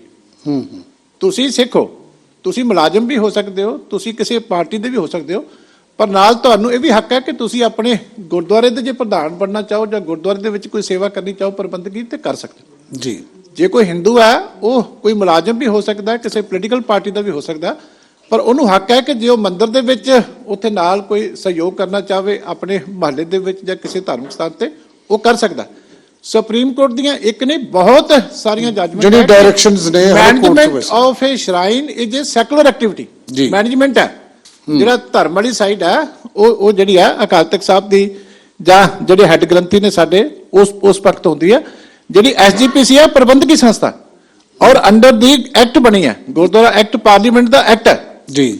ਜੇ ਪਾਰਲੀਮੈਂਟ ਦੇ ਐਕਟ ਦੇ ਮੁਤਾਬਕ ਗਵਰਨਮੈਂਟ ਆਫ ਇੰਡੀਆ ਇਲੈਕਸ਼ਨ ਕਰਾਉਂਦੀ ਹੈ ਤੇ ਉਹ ਇੱਕ ਪੋਲੀਟੀਕਲ ਪਾਰਟੀ ਲੜਦੀ ਹੈ। ਜੇ ਐਕਟ ਦੇ ਮੁਤਾਬਕ ਇਲੈਕਸ਼ਨ ਅਸੀਂ ਲੜਦੇ ਹਾਂ ਤੇ ਫਿਰ ਵੀ ਗਲਤ। ਚਲੋ, ਇਹ ਹੁਣ ਧਰਮ ਦੀ ਗੱਲ ਚੱਲੀ ਹੈ। ਨਹੀਂ, ਇੱਥੇ ਤੁਸੀਂ ਮੈਂ ਬੇਸ਼ੱਕ ਹਾਲੇ ਕਰ ਲਓ ਗੱਲ ਜੀ। ਨਹੀਂ ਤੂੰ ਗੱਲ, ਇਹ ਇੱਕ ਪ੍ਰੋਪਗੈਂਡਾ ਹਰ ਵਾਰੀ ਜਦੋਂ ਵੀ ਕੋਈ ਇਲੈਕਸ਼ਨ ਹੁੰਦੀ ਹੈ, ਇੱਕ ਉੱਥੇ ਜਾ ਕੇ ਜਦੋਂ ਅਸੀਂ ਕੋਰਟ 'ਚ ਤਰੀਕ ਪੈਂਦੀ ਹੈ, ਉਹਨਾਂ ਦਾ ਮਤਲਬ ਸਿਰਫ ਇੱਕ ਹੁੰਦਾ ਕਿ ਉਸ ਦਿਨ ਦੀ ਇੱਕ ਉਹਨਾਂ ਦੀ ਖਬਰ ਬਣ ਜਾਂਦੀ ਹੈ ਕਿ ਅਕਾਲੀ ਦਲ ਦੇ 2 ਸੰਵਿਧਾਨ ਹੈ, ਇਹਦੀ ਮਾਨਤਾ ਜਲਦੀ ਰੱਦ ਹੋਏਗੀ। ਜੀ ਜੀ ਜੀ। ਇਹ ਪਰਪਸ ਉਹਨਾਂ ਬੰਦਿਆਂ ਨੇ ਸਾਡੇ ਖਿਲਾਫ ਹਾਈ ਕੋਰਟ ਦੇ ਵਿੱਚ, ਦਿੱਲੀ ਦੇ ਵਿੱਚ ਵੀ ਕੇਸ ਕੀਤੇ ਹੋਇਆ, ਇੱਥੇ ਦੀਆਂ ਅਦਾਲਤਾਂ ਦੇ ਵੀ। ਕਦੀ ਉਹਨਾਂ ਨੂੰ ਇਹ ਵੀ ਪੁੱਛਿਆ ਕਰੋ ਕਿ ਉਹਨਾਂ ਨੂੰ ਇੰਨਾ ਖਰਚਾ ਕੌਣ ਦਿੰਦਾ। ਅੱਛਾ, ਇਹ ਵੀ ਕਿਤੇ ਪੁੱਛੋ ਜੀ। ਜਦੋਂ ਉਹਨਾਂ ਨੇ ਇੰਟਰਵਿਊ ਕੀਤਾ, ਬਿਲਕੁਲ ਪੁੱਛਾਂਗੇ ਇਹਨਾਂ ਨੂੰ। ਇੰਨੀਆਂ ਅਦਾਲਤਾਂ 'ਚ ਇੰਨਾ ਖਰਚਾ 12 ਸਾਲ ਤੋਂ ਕਰਦੇ ਆ, ਖਰਚਾ ਕੌਣ ਦਿੰਦਾ? ਚੀਮਾ ਸਾਹਿਬ, ਧਰਮ ਦੀ ਗੱਲ ਚੱਲੀ ਹੈ, ਅਕਾਲ ਤਖਤ ਸਾਹਿਬ ਦੇ ਜਥੇਦਾਰ ਦੀ ਗੱਲ ਤੁਸੀਂ ਕੀਤੀ ਹੈ। ਜਥੇਦਾਰ ਸਾਹਿਬ ਨੇ ਜਿਹੜਾ ਵੀਰਬਾਲ ਦਿਵਸ ਦੇ ਜਿਹੜੀ ਸਟੇਟਮੈਂਟ ਹੈ ਉਹਨਾਂ ਦੀ, ਕਿ ਅਸੀਂ ਵੈਸੇ ਤਾਂ ਸਵਾਗਤ ਕਰਦੇ ਹਾਂ, ਤੇ ਪਰ ਕਿਉਂਕਿ ਇਹ ਸਿੱਖਾਂ ਦੀਆਂ ਭਾਵਨਾਵਾਂ ਦੀ ਇਹ ਸ਼ਬਦ ਤਰਜਮਾਨੀ ਨਹੀਂ ਕਰਦਾ। ਇਸ ਮਾਮਲੇ ਦੇ ਵਿੱਚ ਸ਼੍ਰੋਮਣੀ ਅਕਾਲੀ ਦਲ ਨੇ, ਜਿਵੇਂ ਹੁਣ ਤੁਸੀਂ ਇਲੈਕਸ਼ਨ ਕਮਿਸ਼ਨ ਨੂੰ ਲੈਟਰ ਲਿਖਦੇ ਹੋ, ਕੁਝ ਐਸਾ PM ਸਾਹਿਬ ਨੂੰ ਲਿਖਿਆ ਵੀ ਅਸੀਂ ਸਵਾਗਤ ਤਾਂ ਕਰਦੇ ਹਾਂ, ਪਰ ਇਹ ਸ਼ਬਦ ਜਿਹੜਾ ਹੈ ਬਦਲਣਾ। ਅਸੀਂ ਆਪਣਾ ਓਪੀਨੀਅਨ ਜਿਸ ਦਿਨ ਆਇਆ ਸੀ ਉਸ ਦਿਨ ਸਾਰੇ ਚੱਲਣਾ, ਤੇ ਪ੍ਰਧਾਨ ਸਾਹਿਬ ਦਾ ਵੀ, ਮੇਰਾ ਵੀ, ਸਾਰਿਆਂ ਦਾ, ਸਾਡਾ SGPC ਪ੍ਰਧਾਨ ਦਾ ਵੀ ਸਾਰਿਆਂ ਦਾ ਹੋਇਆ ਕਿ ਜਿਹੜਾ ਇਹਨੂੰ ਕਰਨ ਦੇ ਵਿੱਚ ਅਸੀਂ ਵੈਲਕਮ ਕੀਤਾ ਸੀ। ਪ੍ਰਧਾਨ ਮੰਤਰੀ ਜੀ ਦਾ ਧੰਨਵਾਦ ਕੀਤਾ ਸੀ ਕਿ ਅੱਛੀ ਗੱਲ ਹੈ ਕਿ ਐਡਾ ਵੱਡਾ ਸ਼ਾਨਾ ਮੱਤਾ ਇਤਿਹਾਸ ਹੈ, ਉਹਨੂੰ ਇਹ ਜਿਹੜਾ ਦਿਨ ਦੇ ਤੌਰ ਦੇ ਉੱਤੇ ਮਨਾਉਣਾ, ਇਹ ਬਹੁਤ ਅੱਛੀ ਗੱਲ ਹੈ। ਅਸੀਂ ਪ੍ਰਧਾਨ ਮੰਤਰੀ ਜੀ ਦਾ ਧੰਨਵਾਦ ਕੀਤਾ ਸੀ, ਨਾਲ ਸੁਜੈਸ਼ਨ ਦਿੱਤਾ ਸੀ ਕਿ ਜਿਹੜਾ ਉਹਦਾ ਨਾਮਕਰਨ ਕਰਨਾ ਉਹ ਚੰਗਾ ਹੈ ਕਿ ਗੁਰਮਤਿ ਫੁਲਵਾੜੀ ਦੇ ਵਿੱਚ ਜਿਹੜੇ ਸਿੱਖ ਵਿਦਵਾਨਾਂ ਦੀ ਰਾਏ ਲੈ ਕੇ, SGPC ਦੀ ਰਾਏ ਲੈ ਕੇ ਕੋਈ ਇਹੋ ਜਿਹਾ ਸ਼ਬਦ ਚੁਣਿਆ ਜਾਵੇ ਜਿਹੜਾ ਉਸ ਇਤਿਹਾਸ ਦੇ ਨਾਲ ਜਸਟਿਸ ਕਰੇ। ਇੰਨੀ ਕੋਈ ਗੱਲ ਹੈ, ਅਸੀਂ ਵੈਲਕਮ ਕਰਦੇ ਹਾਂ, ਮਾੜੀ ਨਹੀਂ ਹੈ। ਪਰ ਇਹ ਹੈ ਕਿ ਸ਼ਬਦ ਸਾਡੇ ਕੋਲੇ ਗੁਰਮਤਿ ਦੇ ਵਿੱਚ ਬਹੁਤ ਅੱਛੇ ਅੱਛੇ ਨੇ। ਤੁਸੀਂ ਐਵੇਂ ਕੋਈ ਇੱਕ ਬੰਦਾ ਨਾਮ ਦੇ ਦੇਵੇ, ਕਾਮਨ ਜਿਹਾ ਨਾਮ ਨਹੀਂ। ਸਾਹਿਬਜ਼ਾਦਿਆਂ ਦੀ, ਮਾਤਾ ਗੁਜਰੀ ਜੀ ਦੀ ਸ਼ਹਾਦਤ ਜਿਹੜੀ ਹੈ ਬਹੁਤ ਵੱਡੀ, ਬਿਲਕੁਲ। ਇਹਦੇ ਮਿਲਦੇ ਜੁਲਦੇ ਅੱਗੇ ਵੀ ਬੜੇ ਇਸ ਦੇਸ਼ ਦੇ ਵਿੱਚ ਨਾਮ ਚੱਲਦੇ ਆ। ਫਿਰ ਤੁਸੀਂ ਐਡੀ ਵੱਡੀ ਸ਼ਹਾਦਤ ਨੂੰ ਤੇ ਆਮ ਇੱਕ ਰਾਜਨੀਤਿਕ ਲੀਡਰ ਦੇ ਨਾਮ ਨੂੰ ਜੇ ਬਿਲਕੁਲ ਮਿਲਦਾ ਹੋਵੇ ਤੇ ਉਹਦੇ ਵਿੱਚ ਇਤਰਾਜ਼ ਕੀ ਹੈ ਕਿ ਜੇ ਤੁਸੀਂ ਕਰਨ ਲੱਗੇ ਹੋ ਬੜੀ ਅੱਛੀ ਗੱਲ ਆ। ਤੇ ਸਾਡੇ ਗੁਰਮਤਿ ਦੇ ਵਿੱਚ ਇੰਨੇ ਦੂਜਾ ਸ਼ਬਦ ਨੇ, ਤੁਸੀਂ ਐਸਜੀਪੀਸੀ ਦੀ ਸਲਾਹ ਲਓ, ਸਿੱਖ ਵਿਦਵਾਨਾਂ ਦੀ ਰਾਏ ਲੈ ਲਓ, ਤਾਂ ਸ਼ਾਇਦ ਤੁਹਾਨੂੰ ਸ਼ਬਦ ਇੰਨਾ ਅੱਛਾ ਦੇ ਦੇਣਗੇ ਕਿ ਜਿਹਦੇ ਨਾਲ ਉਹ ਨਾਮ ਲੈਂਦੇ ਆ ਸਾਰੀ ਪਿੱਛੇ ਤੁਹਾਨੂੰ ਸਾਰਾ ਇਤਿਹਾਸ ਵੀ। ਜੀ ਬਿਲਕੁਲ, ਤੁਹਾਡੀ ਗੱਲ ਬਿਲਕੁਲ ਠੀਕ ਹੈ। ਉਹਨਾਂ ਨੂੰ ਮੰਨਣੀ ਚਾਹੀਦੀ ਹੈ ਜੀ ਬਿਲਕੁਲ। ਇਹ ਲਗਾਤਾਰ ਮੀਡੀਆ 'ਚ ਵੀ ਇਹੀ ਗੱਲ ਜਾ ਰਹੀ ਹੈ, ਅਸੀਂ ਵੀ ਕਈ ਪ੍ਰੋਗਰਾਮ ਇਸ ਚੈਨਲ ਵੱਲੋਂ ਕੀਤੇ ਨੇ। ਹੁਣ ਮੈਂ ਫੇਰ ਆਉਣਾ ਹੈ, ਇਹ ਚੀਮਾ ਸਾਹਿਬ ਭਾਰਤੀ ਜਨਤਾ ਪਾਰਟੀ, ਆਮ ਆਦਮੀ ਪਾਰਟੀ ਔਰ ਈਵਨ ਕਾਂਗਰਸ, ਇਹਨਾਂ ਨੇ ਜਦੋਂ ਅੱਜ ਤੱਕ 15 ਜਨਵਰੀ ਤੱਕ ਅੱਜ ਚੋਣ ਕਮਿਸ਼ਨ ਨੇ ਕਰਨਾ ਹੈ, ਜਦੋਂ ਅਸੀਂ ਇਹ ਪ੍ਰੋਗਰਾਮ ਕਰ ਰਹੇ ਹਾਂ ਸ਼ਾਇਦ ਮੀਟਿੰਗ ਹੋ ਰਹੀ ਹੋਵੇ, ਇਹ ਇਕੱਲੇ ਸ਼੍ਰੋਮਣੀ ਅਕਾਲੀ ਦਲ ਨੂੰ ਕਿਉਂ ਐਡਾ ਵੱਡਾ ਇਤਰਾਜ਼ ਹੋਇਆ ਕਿ ਰੈਲੀਆਂ ਤੇ ਪਾਬੰਦੀਆਂ ਜਿਹੜੀਆਂ ਨੇ, ਕੀ ਤੁਹਾਡਾ ਆਈਟੀ ਸੈੱਲ ਦੀ ਕੋਈ ਪ੍ਰੋਬਲਮ ਹੈ ਜਾਂ ਤੁਹਾਡੇ ਕੋਲ ਲੌਜਿਕ ਜਾਂ ਤਰਕ ਕੀ ਹੈ, ਕਿਉਂ ਤੁਸੀਂ ਚਾਹੁੰਦੇ ਹੋ? ਪਹਿਲਾਂ ਦੇਖੋ, ਪੰਜਾਬ 'ਚ ਵੱਡੀਆਂ ਰੈਲੀਆਂ ਕਰਦਾ ਕੌਣ ਆ? ਬੰਦੇ ਇਕੱਠੇ ਹੁੰਦੇ ਕਿਹਦੀ ਰੈਲੀ 'ਚ ਆ? ਸ਼੍ਰੋਮਣੀ ਅਕਾਲੀ ਦਲ ਦੀ 'ਚ ਹੁੰਦੇ। ਇਸ ਕਰਕੇ ਜਿਹਦਾ ਮਾਸ ਬੇਸ ਹੈ, ਜਿਹਦਾ ਕੇਡਰ ਰੈਲੀਆਂ ਦੇ ਵਿੱਚ ਆਉਂਦਾ, ਤੇ ਕੁਦਰਤੀ ਗੱਲ ਹੈ ਉਹਨੂੰ ਇਸ ਗੱਲ ਦੇ ਨਾਲ ਸਾਡਾ ਸ਼ੁਰੂ ਤੋਂ ਕੰਮ ਕਰਨ ਦਾ ਢੰਗ ਤਰੀਕਾ ਕਿ ਅਸੀਂ ਲੋਕਾਂ ਦੇ ਵਿੱਚ ਰਹਿੰਦੇ ਆ, ਪਿੰਡਾਂ ਦੇ ਛੋਟੇ ਇਕੱਠ ਵੀ ਕਰਦੇ ਆ, ਵੱਡੇ ਇਕੱਠ ਵੀ ਕਰਦੇ ਆ। ਸਾਡੀ ਪਾਰਟੀ ਹਮੇਸ਼ਾ ਲੋਕਾਂ 'ਚ ਰਹਿੰਦੀ ਆ, ਸਾਡੀ ਲੀਡਰਸ਼ਿਪ ਲੋਕਾਂ 'ਚ ਰਹਿੰਦੀ ਆ। ਦੂਜਾ ਹੈ ਕਿ ਅੱਜ ਕੱਲ ਪਾਰਟੀਆਂ ਦੇ ਮਨ ਦੇ ਵਿੱਚ ਕੰਪਲੈਕਸ ਬੜਾ। ਉਹਨਾਂ ਨੂੰ ਲੱਗਿਆ ਵੀ ਜੇ ਸ਼ਾਇਦ ਅਸੀਂ ਇਹਨੂੰ ਆਬਜੈਕਟ ਕੀਤਾ ਤੇ ਐ ਲੱਗੇ ਕਿ ਅਸੀਂ ਡਿਜੀਟਲੀ ਪਿੱਛੇ ਆ, ਬੈਕਵਰਡ ਆ, ਵੀ ਅਸੀਂ ਇਹ ਸ਼ੋਅ ਕਰੀਏ ਇੱਕ ਦੂਜੇ ਤੋਂ ਅੱਗੇ ਹੋ ਕੇ ਵੀ ਅਸੀਂ ਤਾਂ ਡਿਜੀਟਲੀ ਬਹੁਤ ਐਡਵਾਂਸਡ ਆ। ਪਰ ਮੈਂ ਗੱਲ ਜਿਹੜੀ ਕਰਦਾ, ਮੈਂ ਕਰਦਾ ਕਿ ਪਬਲਿਕ ਦੇ ਨਾਲ, ਵੋਟਰ ਦੇ ਨਾਲ ਬੇਇਨਸਾਫੀ ਹੋਊਗੀ। ਹੁਣ ਆਪਣੇ ਘਰਾਂ 'ਚ ਲਾ ਲਓ, ਭਾਵੇਂ ਕਿੰਨੀ ਮਰਜ਼ੀ ਪੜ੍ਹਿਆ ਲਿਖਿਆ ਘਰ ਹੋਵੇ, 65-70 ਸਾਲ ਤੋਂ ਉੱਤੇ ਦਾ ਬਜ਼ੁਰਗ ਕੋਈ ਸੋਸ਼ਲ ਮੀਡੀਆ ਤੇ ਹੁੰਦਾ? ਸਾਰੇ ਪੜ੍ਹੇ ਲਿਖੇ ਘਰਾਂ 'ਚ ਦੇਖ ਲਓ, ਬਜ਼ੁਰਗਾਂ ਦਾ ਨਹੀਂ ਇੰਟਰਸਟ ਹੈਗਾ ਇਹਦੇ ਵਿੱਚ, ਵੱਡੀ ਉਮਰ ਵਾਲਿਆਂ ਦਾ ਕਿਸੇ ਦਾ ਇੰਟਰਸਟ ਨਹੀਂ ਹੈ। ਗਰੀਬ ਜਨਤਾ ਉਹਨਾਂ ਕੋਲ ਫੈਸਿਲਿਟੀ ਅਵੇਲੇਬਲ ਨਹੀਂ। ਮੇਰੇ ਰੋਪੜ ਹਲਕੇ 'ਚ ਚਲੇ ਜਾਓ, ਮੇਰੇ ਸਾਰੇ ਪਹਾੜੀਆਂ ਦੇ ਨਾਲ ਲੱਗਦੇ ਪਿੰਡ, ਅੱਧੇ 'ਚ ਇੰਟਰਨੈਟ ਹੀ ਨਹੀਂ ਚੱਲਦਾ, ਕਈਆਂ 'ਚ ਤਾਂ ਫੋਨ ਵੀ ਨਹੀਂ ਚੱਲਦਾ। ਤੁਸੀਂ ਜਿਹੜਾ ਗਰੀਬ ਬੰਦਾ ਵਿਚਾਰਾ ਜਿਹਨੇ ਰੋਜ਼ ਮਿਹਨਤ ਕਰਕੇ ਜਾ ਕੇ ਰਾਤ ਨੂੰ ਰੋਟੀ ਖਾਣੀ ਹੈ, ਜਿਹੜਾ ਉਹਨਾਂ ਦਾ ਇੱਕ ਮੌਕਾ ਹੁੰਦਾ ਹੈ ਕਿ ਉਹ ਵੀ ਆਪਣੀ ਭਾਵਨਾ ਤੁਹਾਡੇ ਲੀਡਰਾਂ ਕੋਲੇ ਰੱਖ ਲੈਂਦਾ ਕਿ ਤੁਸੀਂ ਉੱਥੇ ਜਾਂਦੇ ਹੋ ਤੇ ਇਸੇ ਬਹਾਨੇ ਉਹਦੀ ਵੀ ਗੱਲ ਤੁਹਾਨੂੰ ਸਮਝ ਆਉਂਦੀ ਹੈ। ਇਹ ਵੀ ਇੱਕ ਲੀਡਰਾਂ ਦੇ ਵਾਸਤੇ ਵੀ ਬਹੁਤ ਚੀਜ਼ਾਂ ਹੁੰਦੀਆਂ ਜਿਹੜੀਆਂ ਤੁਹਾਨੂੰ ਲੋਕਾਂ ਦੇ ਵਿੱਚ ਜਾ ਕੇ ਜੋ ਲੱਭਦੀਆਂ, ਉਹ ਤੁਹਾਨੂੰ ਇੱਥੇ ਫੋਨਾਂ ਦੇ ਉੱਤੇ ਜਾਂ ਸੋਸ਼ਲ ਮੀਡੀਆ ਦੇ ਵਿੱਚ ਨਹੀਂ ਲੱਭ ਸਕਦੀਆਂ। ਜੀ ਤੁਹਾਡੀ ਗੱਲ ਠੀਕ ਹੈ। ਗਰਾਊਂਡ ਦੇ ਉੱਤੇ ਜਾਂਦੇ ਹੋ, ਜਿਸ ਘਰ ਦੇ ਵਿੱਚ ਡੈਥ ਹੁੰਦੀ ਹੈ, ਜਦੋਂ ਉੱਥੇ ਤੁਸੀਂ ਕੋਈ ਪਹੁੰਚਦੇ ਹੋ ਨਾ, ਤਾਂ ਇਹ ਘਰ ਚੱਲੂਗਾ ਕਿੱਦਾਂ, ਉਹਦਾ ਅੰਦਾਜ਼ਾ ਤੁਹਾਨੂੰ ਉੱਥੇ ਬੈਠੇ ਲੱਗ ਜਾਂਦਾ। ਇਸ ਕਰਕੇ ਜੇ ਕੋਈ ਪਾਰਟੀ ਇਹ ਸੋਚੇ ਵੀ ਮੈਂ ਗੱਲ ਕਰੂੰਗਾ ਤੇ ਮੈਂ ਬੈਕਵਰਡ ਲੱਗੂੰਗਾ, ਤੇ ਮੈਂ ਤਾਂ ਉਸ ਕੰਪਲੈਕਸ 'ਚ ਨਹੀਂ ਪੈਂਦਾ। ਇਹ ਇਲੈਕਟੋਰੇਟ ਦੇ ਨਾਲ ਬੇਇਨਸਾਫੀ ਹੈ, ਉਹਨਾਂ ਤੱਕ ਜਾਊਗਾ ਕੋਈ ਨਹੀਂ ਤੇ ਪਰਸੈਂਟੇਜ ਤੁਸੀਂ ਇਹ ਸਮਝਦੇ ਹੋ ਵੀ ਇਲੈਕਸ਼ਨ ਕਮਿਸ਼ਨ ਪੱਖ ਜਿਹੜਾ ਹੈਗਾ ਉਹ ਆਊਗਾ ਨਹੀਂ ਉਹਦੇ ਵਿੱਚ ਇਲੈਕਸ਼ਨ ਦੇ ਵਿੱਚ। ਬਿਲਕੁਲ ਇਹ ਬੇਇਨਸਾਫੀ ਨਹੀਂ ਹੋਊਗੀ। ਮੈਂ ਤੁਹਾਡੀ ਜਿਹੜੀ ਗੱਲ ਕਰ ਰਿਹਾ ਕਿ ਜਿਹੜਾ ਇਲੈਕਸ਼ਨ ਕਮਿਸ਼ਨ ਨੇ ਤਰਕ ਦਿੱਤਾ ਹੈ ਕਿ ਕੋਵਿਡ ਕਰਕੇ ਅਸੀਂ ਇਹ ਕਰ ਰਹੇ ਹਾਂ, ਤੇ ਤੁਹਾਨੂੰ ਨਹੀਂ ਲੱਗਦਾ ਕਿ ਉਸ ਤਰਕ ਦੇ ਵਿੱਚ ਕੋਈ ਜਾਨ ਹੈ? ਨਹੀਂ, ਮੈਂ ਉਹਦੇ ਵਿੱਚ ਮੇਰੀ ਤੁਸੀਂ ਲੈਟਰ ਪੜ੍ਹੀ ਹੋਈ, ਅਸੀਂ ਕਿਹਾ ਵੀ ਵੱਡੀਆਂ ਰੈਲੀਆਂ ਨਾ ਕਰੋ, ਪਰ ਨੁੱਕੜ ਮੀਟਿੰਗਾਂ ਜੇ ਤੁਸੀਂ ਕੋਵਿਡ ਦੇ ਨਾਲ ਵਿਆਹਾਂ ਤੇ ਕਰ ਦਿੱਤਾ ਕਿ ਅੰਦਰ 100 ਬੰਦਾ ਬੈਠੇਗਾ, ਬਾਹਰ 200 ਬੈਠੇਗਾ, ਜੇ ਤੁਸੀਂ ਬਾਕੀ ਸੋਸ਼ਲ ਗੈਦਰਿੰਗ ਦਾ ਫਿਕਸ ਕਰ ਦਿੰਦੇ ਹੋ ਤੇ ਇਹਦਾ ਫਿਕਸ ਕਰ ਦਿਓ, ਨਾਲ ਪ੍ਰੀਕਾਸ਼ਨ ਦੇ ਦਿਓ। ਅਸੀਂ ਤਾਂ ਕੋਈ ਇਹ ਨਹੀਂ ਖੁੱਲ੍ਹ ਮੰਗ ਰਹੇ, ਅਸੀਂ ਤਾਂ ਨਹੀਂ ਚਾਹੁੰਦੇ ਵੀ ਕੋਈ ਇਹਦੇ ਨਾਲ ਜਿਹੜੀ ਆ, ਤੁਸੀਂ ਦੇਖੋ ਰੋਜ਼ ਜਾ ਕੇ ਕੋਈ ਐਕਟੀਵਿਟੀ ਬਾਜ਼ਾਰਾਂ 'ਚ ਬੰਦ। ਤੁਹਾਡੇ ਆਪਣੇ ਜਿਹੜਾ ਪਟਿਆਲੇ ਦਾ ਬਾਜ਼ਾਰ ਆ ਉੱਥੇ ਕਿੰਨੇ ਕੁ ਜਨਤਾ ਹੁੰਦੀ ਰੋਜ਼? ਜਾਂ ਤਾਂ ਹੋਵੇ ਲਾਕਡਾਊਨ ਹੈ, ਫਿਰ ਤਾਂ ਕੈਂਡੀਡੇਟ ਕਹਿ ਸਕਦਾ ਕਿ ਲਾਕਡਾਊਨ ਹੈ, ਮੈਂ ਆ ਨਹੀਂ ਸਕਦਾ, ਮੇਰੀ ਫੋਨ ਤੇ ਬੇਨਤੀ ਸੁਣ ਲਓ, ਉਹ ਤਾਂ ਗੱਲ ਠੀਕ ਹੈ। ਹੁਣ ਪਬਲਿਕ ਤਾਂ ਕੈਂਡੀਡੇਟਾਂ ਨੂੰ ਫੋਨ ਕਰਦੀ ਵੀ ਤੁਸੀਂ ਆਉਂਦੇ ਕਿਉਂ ਨਹੀਂ ਜੀ? ਉਹਨੂੰ ਲੱਗਦਾ ਵੀ ਜੇ ਹੁਣ ਵੀ ਨਹੀਂ ਆਉਂਦਾ, ਵੋਟਾਂ ਲੈਣ ਵਾਲੇ ਵੀ ਨਹੀਂ ਆਉਂਦਾ, ਤੇ ਇਹਨੇ ਬਾਅਦ 'ਚ ਕਿੱਥੋਂ ਆਉਣਾ? ਕੈਂਡੀਡੇਟਾਂ ਨੂੰ ਇੱਕ ਵੀ ਲਾਮਾ ਮਿਲਣ ਲੱਗ ਜਾਂਦਾ ਵੀ ਜੇ ਹੁਣੇ ਨਹੀਂ ਆਉਂਦੇ ਤੇ ਇਹਨਾਂ ਨੇ ਬਾਅਦ 'ਚ ਕਿੱਥੋਂ ਆਉਣਾ। ਇਸ ਕਰਕੇ ਅਸੀਂ ਕਿਹਾ ਕਿ ਇਹਨੂੰ ਹੈਲਥ ਦੀ ਕੰਡੀਸ਼ਨ ਨੂੰ ਅਸੈਸ ਕਰ ਲਓ, ਇੱਕ ਜੋ ਸਾਈਜ਼ ਤੁਸੀਂ ਫਿਕਸ ਕਰਨਾ ਚਾਹੁੰਦੇ ਹੋ ਉਹ ਫਿਕਸ ਕਰ ਦਿਓ। ਤੁਹਾਡੇ ਮੁਤਾਬਕ ਕਿੰਨਾ ਸਾਈਜ਼ ਹੋਣਾ ਚਾਹੀਦਾ? ਹਾਂਜੀ, ਤੁਹਾਡੇ ਮੁਤਾਬਕ ਇਹ ਹੈਲਥ ਵਾਲੇ ਦੇਖ ਲੈਣ। ਅੱਛਾ, ਪਰ ਘੱਟੋ ਘੱਟ ਜੋ ਰੋਜ਼ ਅਸੀਂ ਦੇਖਦੇ ਹਾਂ, ਹੁਣ ਕੱਲ ਮੈਂ ਦੇਖੇ ਕਿੱਡੇ ਕਿੱਡੇ ਵੱਡੇ ਸਮਾਗਮ ਸੀਗੇ, ਹਜ਼ਾਰਾਂ ਦੀ ਗਿਣਤੀ ਦੇ ਵਿੱਚ, ਤੇ ਉੱਥੇ ਤੁਸੀਂ ਇੱਕ ਪਾਸੇ ਪੰਜਾਬ ਵੀ ਬੰਦ ਕਰ ਦਿਓਗੇ ਤੇ ਫਿਰ ਕੀ ਹੈ? ਨੁੱਕਰ ਮੀਟਿੰਗਾਂ 'ਚ ਪਿੰਡਾਂ ਦੇ, ਸਾਡੇ ਤਾਂ ਇੱਧਰ ਛੋਟੇ ਪਿੰਡ ਨੇ, ਮੈਂ ਜਦੋਂ ਪਿੰਡਾਂ 'ਚ ਆਪ ਹੀ ਮੀਟਿੰਗਾਂ ਕਰਦਾ, ਉਸ ਪਿੰਡ ਦੇ ਇਕੱਠ ਕਰਦੇ ਹਾਂ ਤੇ 50-60 ਜਣੇ ਹੁੰਦੇ, ਜ਼ਿਆਦਾ ਨਹੀਂ ਹੁੰਦੇ। ਜਦੋਂ ਪਿੰਡ ਤੇ ਕਰਦੇ ਆ, ਕਿੰਨੇ ਕੁ ਘਰ ਹੁੰਦੇ ਆ, ਹਰ ਘਰ ਚੋਂ ਸਾਰਾ ਤਾਂ ਨਹੀਂ ਹੁੰਦੇ, ਇੱਕ ਘਰ ਚੋਂ ਇੱਕ ਆਉਂਦਾ, ਤੇ ਉਹ ਛੋਟੇ ਛੋਟੇ ਗੈਦਰਿੰਗ ਹੁੰਦੀਆਂ, ਛੋਟੇ ਪਿੰਡਾਂ 'ਚ ਉਸ ਤੋਂ ਵੀ ਛੋਟੀਆਂ ਹੁੰਦੀਆਂ। ਚਲੋ ਆਪਾਂ ਇੱਕ ਦੋ ਇਸ਼ੂ ਹੋਰ ਨੇ ਜਿਹੜੇ ਬੜੇ ਜ਼ਰੂਰੀ ਨੇ, ਉਸ ਤੋਂ ਪਹਿਲਾਂ ਜੇ ਟਾਈਮ ਬਚਾ ਉਹਨਾਂ ਤੇ ਵੀ ਗੱਲ ਕਰਾਂਗੇ, ਲੇਕਿਨ ਮੈਂ ਤੁਹਾਡੀ ਗੱਲ ਕਰਨੀ ਹੈ ਕੁਛ, ਕਿ ਤੁਸੀਂ ਰੋਪੜ ਹਲਕੇ ਨੂੰ ਕਰਦੇ ਹੋ ਤੇ ਬਿਲੋਂਗ, ਜਦ ਤੁਸੀਂ ਉੱਥੋਂ ਜਿੱਤੇ, ਉੱਥੋਂ ਐਜੂਕੇਸ਼ਨ ਮਿਨਿਸਟਰ ਰਹੇ ਤੇ ਹੁਣ ਤੁਸੀਂ ਉੱਥੋਂ ਫਿਰ ਲੜ ਰਹੇ ਹੋ, ਤੇ ਮੈਂ ਤੁਹਾਨੂੰ ਉਹੀ ਸਵਾਲ ਕਰਦਾ ਕਿ ਰੋਪੜ ਜਿਹੜੇ ਹਲਕੇ ਦੇ ਲੋਕ ਦਲਜੀਤ ਸਿੰਘ ਚੀਮਾ ਨੂੰ ਕਿਉਂ ਚੁਣਨ ਤੇ ਕਾਂਗਰਸ ਦੇ ਨੂੰ ਕਿਉਂ ਨਾ ਚੁਣਨ? ਤੁਹਾਡੇ ਕੋਲ ਉਹਨਾਂ ਨਾਲੋਂ ਵੱਧ ਕੀ ਹੈ? ਕਿਸ ਤਰ੍ਹਾਂ ਤੁਸੀਂ ਆਪਣੇ ਹਲਕੇ ਦੇ ਲੋਕਾਂ ਨੂੰ ਕਹੋਗੇ? ਮੈਂ ਤਾਂ ਆਪਣੇ ਹਿਸਾਬ ਕਿਤਾਬ ਆਪਣੇ 5 ਸਾਲ ਦਾ 4 ਪੇਜ ਦਾ ਬਣਾ ਕੇ ਜਨਤਾ ਦੇ ਸਾਹਮਣੇ ਰੱਖਿਆ।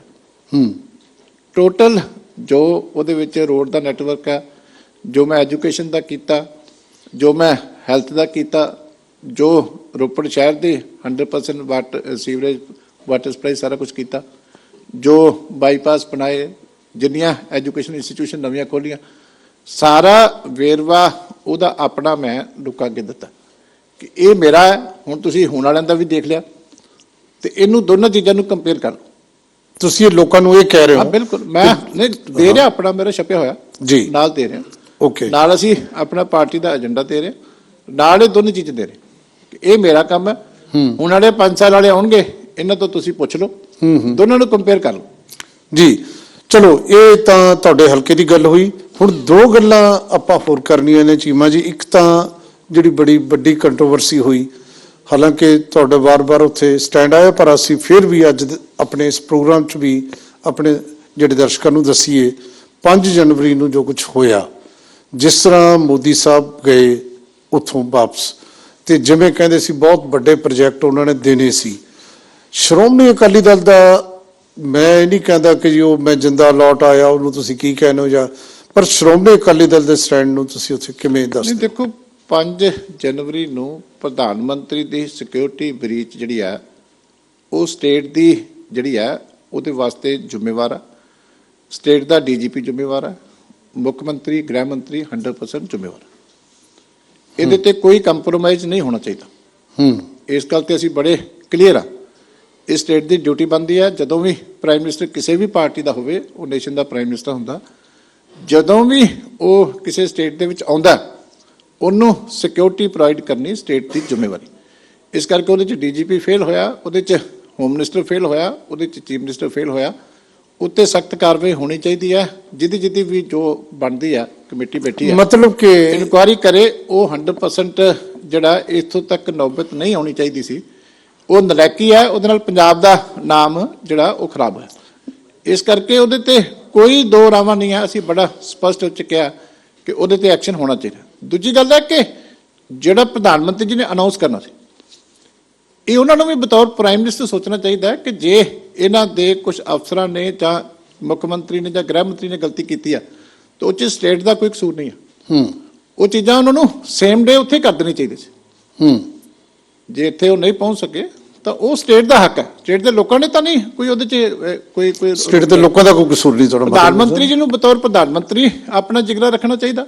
ਜਿਹੜੀ ਇਹਨਾਂ ਦੀ ਨਲਾਇਕੀ ਹੈ ਉਹ 100% ਹੈ। ਉਹਦੀ ਜਿਹਦੀ ਇਹਦਾ ਦੋਸ਼ ਬਣਦਾ, ਉਹਨੂੰ ਸਜ਼ਾ ਮਿਲਣੀ ਚਾਹੀਦੀ। ਬਿਕਰਮ ਮਜੀਠੀਆ ਤੁਹਾਡੇ ਵੱਡੇ ਲੀਡਰ ਨੇ, ਜੋ ਕਹਿੰਦੇ ਨੇ ਉਹ ਉਹਨਾਂ ਦਾ ਨਿੱਜੀ ਰਾਏ ਹੈ ਕਿ ਕਤਲ ਦੀ ਸਾਜ਼ਿਸ਼ ਸੀਐਮ ਦੀ ਕੋਠੀ 'ਚ ਬੈਠ ਕੇ ਰਚੀ ਗਈ। ਵੈਸੇ ਇਹ ਪਹਿਲੀ ਵਾਰੀ ਹੈ ਕਿ ਮੁੱਖ ਮੰਤਰੀ ਦੇ ਉੱਤੇ ਸਾਜ਼ਿਸ਼ਾਂ ਦੇ ਇਲਜ਼ਾਮ ਲੱਗੇ। ਅਸੀਂ ਪਹਿਲਾਂ ਪ੍ਰੈਸ ਕਾਨਫਰੰਸ ਕੀਤੀ, ਮੈਂ ਉਹ 'ਚ ਸ਼ਾਮਲ ਸੀ। ਜਿੱਦਣ ਸਰਦਾਰ ਸੁਖਬੀਰ ਸਿੰਘ ਬਾਦਲ ਦੇ ਖਿਲਾਫ ਝੂਠਾ ਕੇਸ ਦਰਜ ਕਰਨ ਵਾਸਤੇ ਗਵਰਨਰ ਸਾਹਿਬ ਦੀ ਅਨੈਕਸੀ ਦੇ ਵਿੱਚ ਮੀਟਿੰਗ ਹੋਈ, ਉਹ 'ਚ ਗ੍ਰਹਿ ਮੰਤਰੀ ਵੀ ਸ਼ਾਮਲ ਹੋਇਆ, ਉਹਦੇ 'ਚ ਡੀਜੀਪੀ ਵੀ ਸ਼ਾਮਲ ਹੋਇਆ, ਉਹਦੇ 'ਚ ਜਿਹੜੀ ਐਸੈਟ ਸੀਗੀ ਉਹ ਵੀ ਸ਼ਾਮਲ ਹੋਈ। ਅਸੀਂ ਇਕੱਲੇ ਅਫਸਰ ਦਾ ਨਾਮ ਦੱਸਿਆ, ਇਹ ਵੀ ਦੱਸਿਆ ਕਿ ਐਸ ਲੇਡੀ ਨੂੰ ਗਵਾਹ ਦੇ ਤੌਰ ਦੇ ਉੱਤੇ ਇਹਨਾਂ ਨੇ ਕਿਹਾ ਉਹਨਾਂ ਨੂੰ ਵੀ ਇਹਦੀ ਗਵਾਹੀ ਲਿਖੋ। ਇਹ ਲੇਡੀ ਪ੍ਰੈਸ ਕਾਨਫਰੰਸ ਕਰੂਗੀ, ਇਹ ਕਰੂਗੀ, ਸਾਰਾ ਕੁਝ ਹੋਇਆ। ਉਸ ਤੋਂ ਬਾਅਦ ਦਿੱਲੀ 에ਅਰਪੋਰਟ ਤੇ ਜਿਹੜਾ ਕਾਰਗੋ ਵਾਲਾ ਟਰਮੀਨਲ ਹੈ T4, ਉਹਦੇ ਉੱਤੇ ਫਿਰ ਇੱਕ ਮੀਟਿੰਗ ਹੋਈ। ਅਸੀਂ ਇਕੱਲੇ ਅਫਸਰ ਦਾ ਨਾਮ ਦੱਸਿਆ ਵੀ ਆਹ ਬੰਦੇ ਸੀ, ਨਾਲ ਚੀਫ ਮਿਨਿਸਟਰ ਉਧਰੋਂ ਆਇਆ, ਇਧਰੋਂ ਹੈਲੀਕਾਪਟਰ ਤੇ ਲੈ ਕੇ ਜਿਹੜਾ ਗ੍ਰਹਿ ਮੰਤਰੀ ਬੰਦੇ ਨੂੰ ਗਿਆ, ਉਹ ਸਾਰਾ ਕੁਝ ਅਸੀਂ ਉਹ ਦੱਸਿਆ। ਕੋਈ ਅਜੇ ਤੱਕ ਕਿਸੇ ਨੇ ਉੱਤੇ ਸਪਸ਼ਟ ਨਹੀਂ ਕੀਤਾ ਵੀ ਗਲਤ ਹੈ ਠੀਕ ਹੈ। ਜੇ ਇਦਾਂ ਦੀਆਂ ਸਾਜ਼ਿਸ਼ਾਂ ਦੇ ਵਿੱਚ ਸ਼ਾਮਲ ਹੋ ਸਕਦੇ ਆ ਤੇ ਇਹਨਾਂ ਤੋਂ ਕੁਝ ਵੀ ਐਕਸਪੈਕਟਡ ਆ।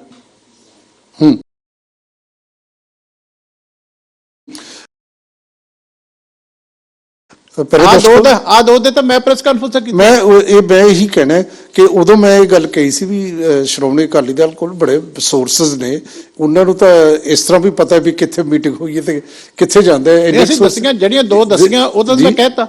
ਇਹ ਹੁਣ ਕੇਂਦਰ ਦੀ ਕਮੇਟੀ ਬਣੀ ਹੈ ਸੁਪਰੀਮ ਕੋਰਟ ਦੀ, ਇਹ ਹੁਣ ਉਹ ਲੱਭਣ ਜੀ, ਠੀਕ ਹੈ ਨਾ। ਇਹ ਹੁਣ ਦੇਖਣਾ ਜ਼ਿੰਮੇਵਾਰੀ ਤੋਂ ਮੁੱਖ ਮੰਤਰੀ ਨਹੀਂ ਭੱਜ ਸਕਦਾ। ਪ੍ਰਾਈਮ ਮਿਨਿਸਟਰ ਦੀ ਸਿਕਿਉਰਿਟੀ ਦੀ ਬੜੀ ਵੱਡੀ ਜ਼ਿੰਮੇਵਾਰੀ ਹੁੰਦੀ ਹੈ। ਸਾਡੇ ਵੇਲੇ ਵੀ ਬੜੀ ਵਾਰੀ ਪ੍ਰਾਈਮ ਮਿਨਿਸਟਰ ਆਏ ਇੱਥੇ ਕਈ ਜਿਹੜੀ ਗੱਲ ਤੁਸੀਂ ਵਿਕਰਮ ਕਰਕੇ ਬੜੀ ਵੱਡੀ ਜੀ ਚੀਮਾ ਸਾਹਿਬ, ਜਿਹੜੀ ਗੱਲ ਤੁਸੀਂ ਵਿਕਰਮ ਮਜੀਠੀਆ, ਦੋ ਹੀ ਪ੍ਰੈਸ ਕਾਨਫਰੰਸ ਸੀ ਤੁਹਾਡੀਆਂ, ਇੱਕ ਸੁਖਬੀਰ ਸਿੰਘ ਬਾਦਲ ਹੋਰਾਂ ਦੇ ਖਿਲਾਫ ਜਿਹੜੀ ਸਾਜ਼ਿਸ਼ ਸੀ, ਦੂਜੀ ਮਜੀਠੀਆ ਸਾਹਿਬ ਦੇ। ਮਜੀਠੀਆ ਸਾਹਿਬ ਤੇ ਫਿਰ FIR ਹੋ ਜਾਂਦੀ ਹੈ ਤੇ ਉਹ ਤੁਸੀਂ ਸਮਝਦੇ ਹੋ ਕਿ ਤੁਹਾਡੀ ਪਹਿਲਾਂ ਕਿਉਂਕਿ ਤੁਸੀਂ ਐਕਸਪੋਜ਼ ਕਰਤਾ ਤੇ ਬਚਾਅ ਹੋ ਗਿਆ, ਇਹ ਦੂਜੀ ਕਿਉਂ ਹੋ ਗਈ ਫਿਰ? ਨਹੀਂ ਦੂਜੀ ਕਿਹੜੀ? ਮਜੀਠੀਆ ਸਾਹਿਬ ਦੇ ਖਿਲਾਫ FIR ਕਿਉਂ ਹੋ ਗਈ? ਨਹੀਂ ਆਬਵੀਅਸਲੀ ਨਾਲ ਦੀ ਨਾਲ ਹੀ ਦੱਸਦੇ ਪਏ ਆ। ਤੁਸੀਂ ਤਾਂ ਪਹਿਲਾਂ ਹੀ ਦੱਸਤਾ ਸੀ, ਪੂਰਾ ਟਿਲ ਲਾਇਆ ਸੀ ਅਸੀਂ। ਪਹਿਲਾਂ ਇਹ ਸੀ ਕਿ ਪਹਿਲਾਂ 3 ਬਿਊਰੋ ਆਫ ਇਨਵੈਸਟੀਗੇਸ਼ਨ ਦੇ ਚੀਫ ਬਦਲੇ ਵਿਕਰਮ ਦੇ ਉੱਤੇ ਕੇਸ ਦਰਜ ਕਰਨ ਵਾਸਤੇ। ਪਹਿਲਾਂ ਸਭ ਤੋਂ ਪਹਿਲਾਂ ਅਰਪਿਤ ਸ਼ੁਕਲਾ ਆਏ, ਉਹ ਚਲੇ ਗਏ।